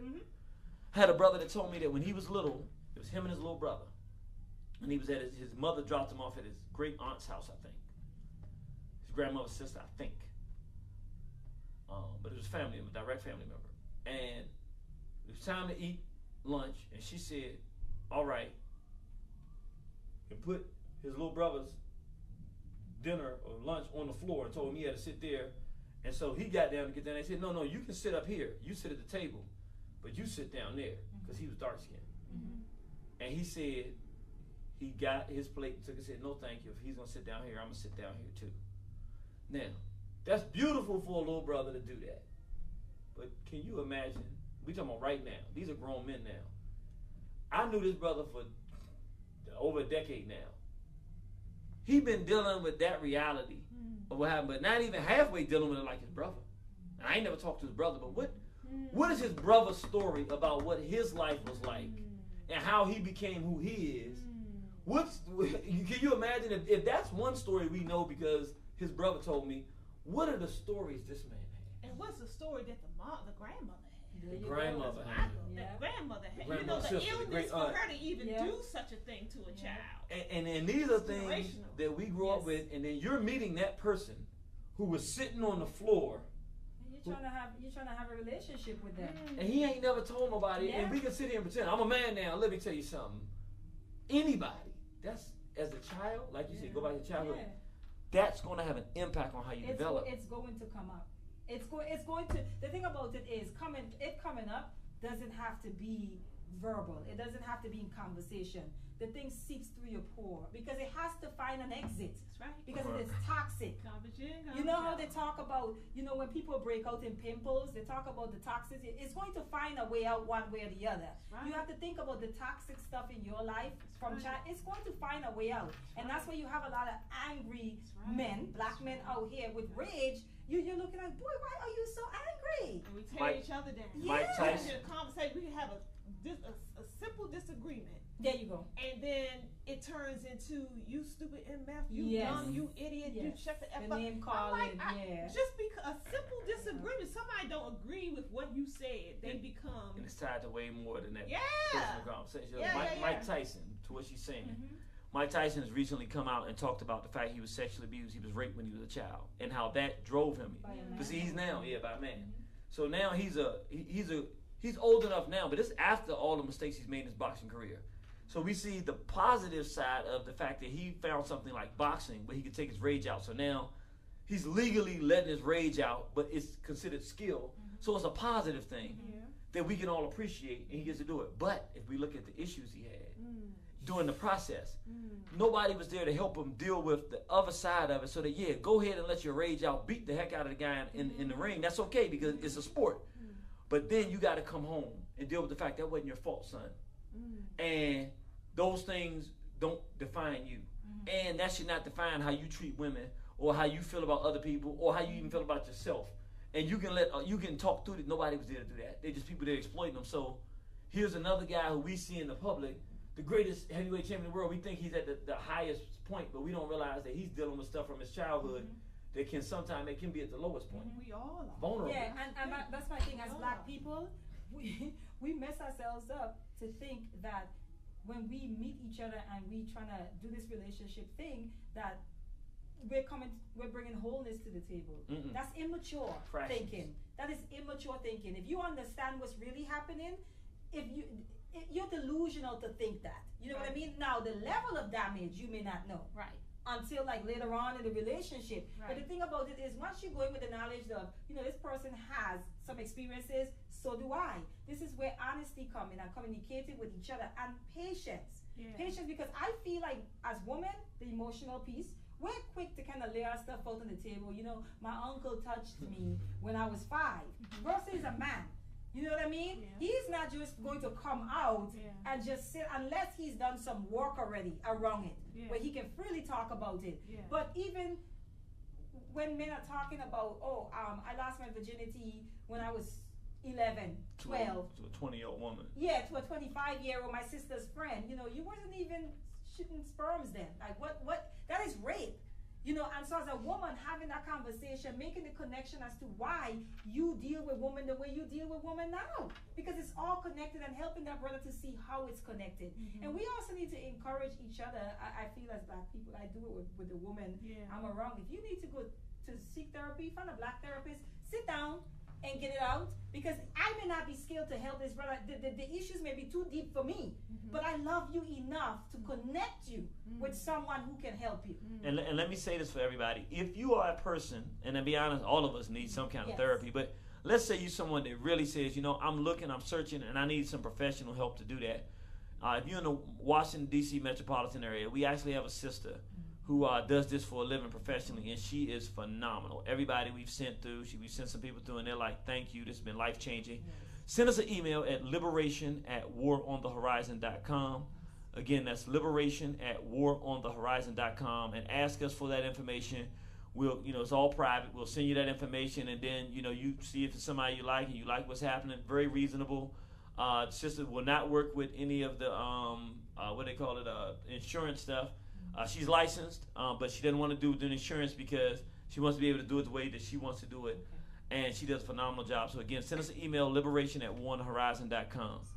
So how do we wrap this up now? We done had a great conversation. Solutions, okay. So solutions. I'm going back to what Hanifa suggested, is just to sit with yourself. Just take personal accountability as to who you are and what you are bringing to the table. Forget about the other person. Forget about what they doing and all that kind of stuff. Because, you know, you can't change nobody else but yourself. You can be a conduit. You can be encouraging to others. You can support and all the give advice and counsel. But you can't change another human being. They got to be prepared and willing to do that themselves. So, and that goes for you too. So all you can do is change how you react to the situation. So if you're in a relationship and that's failing, or you feel like, you know, it could be better or what have you, my advice would be, don't be trying to go to the other person and telling them what they should not do in a relationship. You sit with yourself and you figure out what you can do to help change, to make the situation better. You figure that out. And if you've tried every dynamic and angle that's humanly possible and it's still not working, well, it might be a time to move on. That might be just y'all unequally yoked. But you still got to do the work on yourself, or you're just going to keep finding the same pattern, the same people over and over and over again. From relationship to relationship. Excellent. I would say personal responsibility and collective accountability. Start with yourself first, like Alkama says. Start with yourself first, figure out what's going on with you. I would say for women, because some women grew up around poor examples of manhood, like really poor. You know, the guy brought up the hood and all of that stuff. The examples are just poor. And so that's what you seek after, you know, those type of men. And I would say take a break from that, because you want different. Take a break and get around some men that's the opposite of that. And for the brothers, not because, like if a woman is around you, you have to be able to get past the lust piece. Some of us really need male mentorship. I'm so serious. Like, we have to get away from that, because you see these men, they want to take you under their wing to really take you under their wing. And so sometimes sisters don't always need that. Some females just need that male mentorship. Get past the way she looks, the way she's built, all of that. Like, just, you see, she's talking to you about her brokenness. Don't take advantage of it. And the same thing with women. You know, some of our men are broken, but you can't get past how fine he is and his swag and all of that. So you can't even get to the healing part of it. So, listen to each other, get to know each other, learn each other, be patient with each other, and love on each other. But to love each other, we have to love ourselves first. That's right. Everything starts with self. That's right. Wow, that's beautiful, beautiful. I would say pretty much paired in the same sentiments. One, for the individual level, introspection. I think we got to start learning the process. Like right now, one of the things I realized more recently, really to be able to quantify with words, I'm not the most emotionally intelligent person. In terms of information and I got that part. I ain't worried about that. But when it comes to feeling, I'm not a feeling person. But we're a feeling race of people. So if I'm here to help black people, then I got to be able to understand that and make the adjustment because it's necessary. So, it's the reality. It's not about right or wrong. It's about being able to get to the end result that we're looking for. That's right. So I'm saying, Just like what I'm saying, I got to work on it. Everybody, we should all go, what is it that I got to work on? And be honest with ourselves. It ain't that hard because somebody's already told us. Yes. Right now, somebody's telling you, just last night, your wife told you, brother. So you ain't got, I don't know what I need to work. Somebody told you very recently. Or if they didn't, they're going to tell you tonight. So, so we all got to do that. And then that's the personal accountability the sisters talked about. And then I'm just going to speak to the brothers. There's no change in what we're dealing with until we say, we are men. We didn't ask our women's culpability with this negative death culture that we put out here with NWA and this filth. We don't need to ask no permission to protect our people's culture.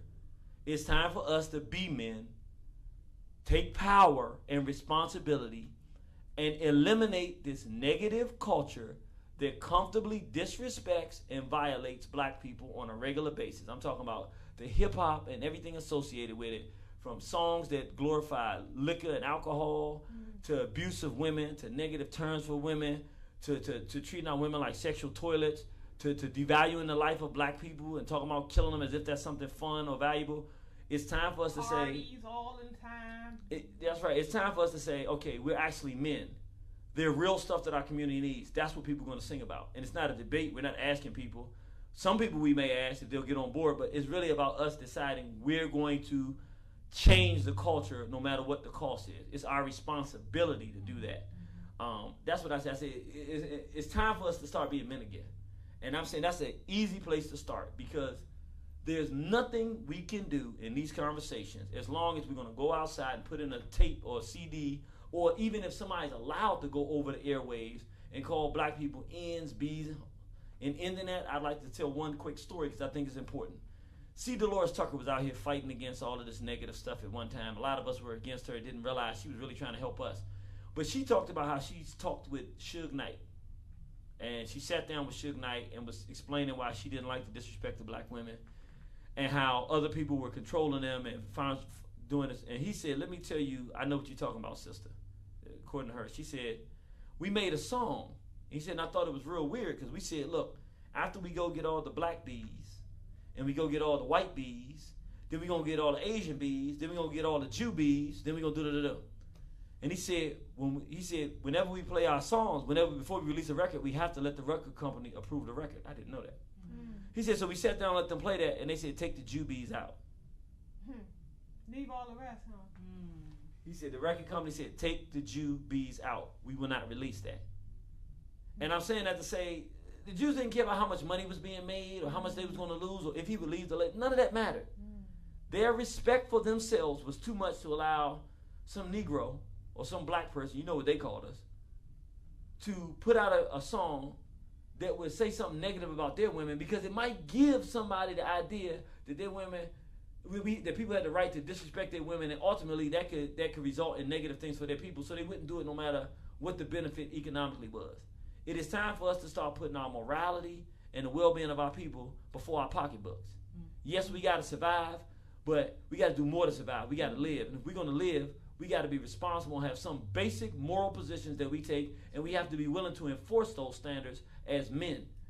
Then we can ask our women to respect us. But if we're not acting respectable, enforcing and creating respectable environments, like what Dr. Baruch is doing here, a respectable environment where you got to come and respect this place, if we're not doing what this brother is doing here and many other brothers are doing out there, then we shouldn't expect our women to respect us, and quite frankly, they don't have the right to respect us.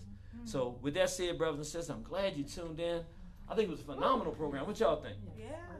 We- A lot of information. A lot of information, a lot of perspective, and tune in next week as we go with Chopping It Up. Next week we're gonna do a brother from St. Louis. I don't have his name right. No, stay with me, brothers and sisters. I want to tell you. And while he's looking at that, I'll tell you, me and Hanifa, if you want to tune into our shows at Wednesdays from 2 to 3 p.m., the Empower Hour talk show right here on elifemedia.net. Tune in for that. Download the app. It's elifemedia.net. You can get the app right on your phone. Or you can go to YouTube and check out all of our past videos. That's our shows, Irritated Genie shows, and a lot of hosts of other really good, informative shows that are displayed here on Elife Media. Go to the YouTube channel and subscribe there under Elife Media Group. Yes, absolutely. Next week on our radio program, we're going to have the St. Louis Minister of Wellness. We're going to have the Minister of Wellness from St. Louis. He's going to come in here talking about us healthy eating and healthy living. It's going to be a great program. You're going to enjoy hearing this brother, very, very popular brother around the country. We're going to bring him in. And then we're going to do, y'all going to really enjoy this. Next week for the Chopping It Up, we call Speak Your Mind Monday. You know, we used to do that on the One Horizon program where we say, look, we don't have a topic this week. We're going to talk about what you want to talk about. So when you come into the studios next week at 6:15, we start talking. There is no topic. We want people to have that opportunity to share whatever it is you want to talk about. Beautiful. We're going to put it on the table, and we're going to really, really, really chop it up. So with that said, brothers and sisters, we like to say thank you for tuning in, and hey, chopping it up. Peace. All right. Thanks for chiming in, family. And again, check us out on the Empower Hour, Hanif and I, and like our Facebook page, The Empower.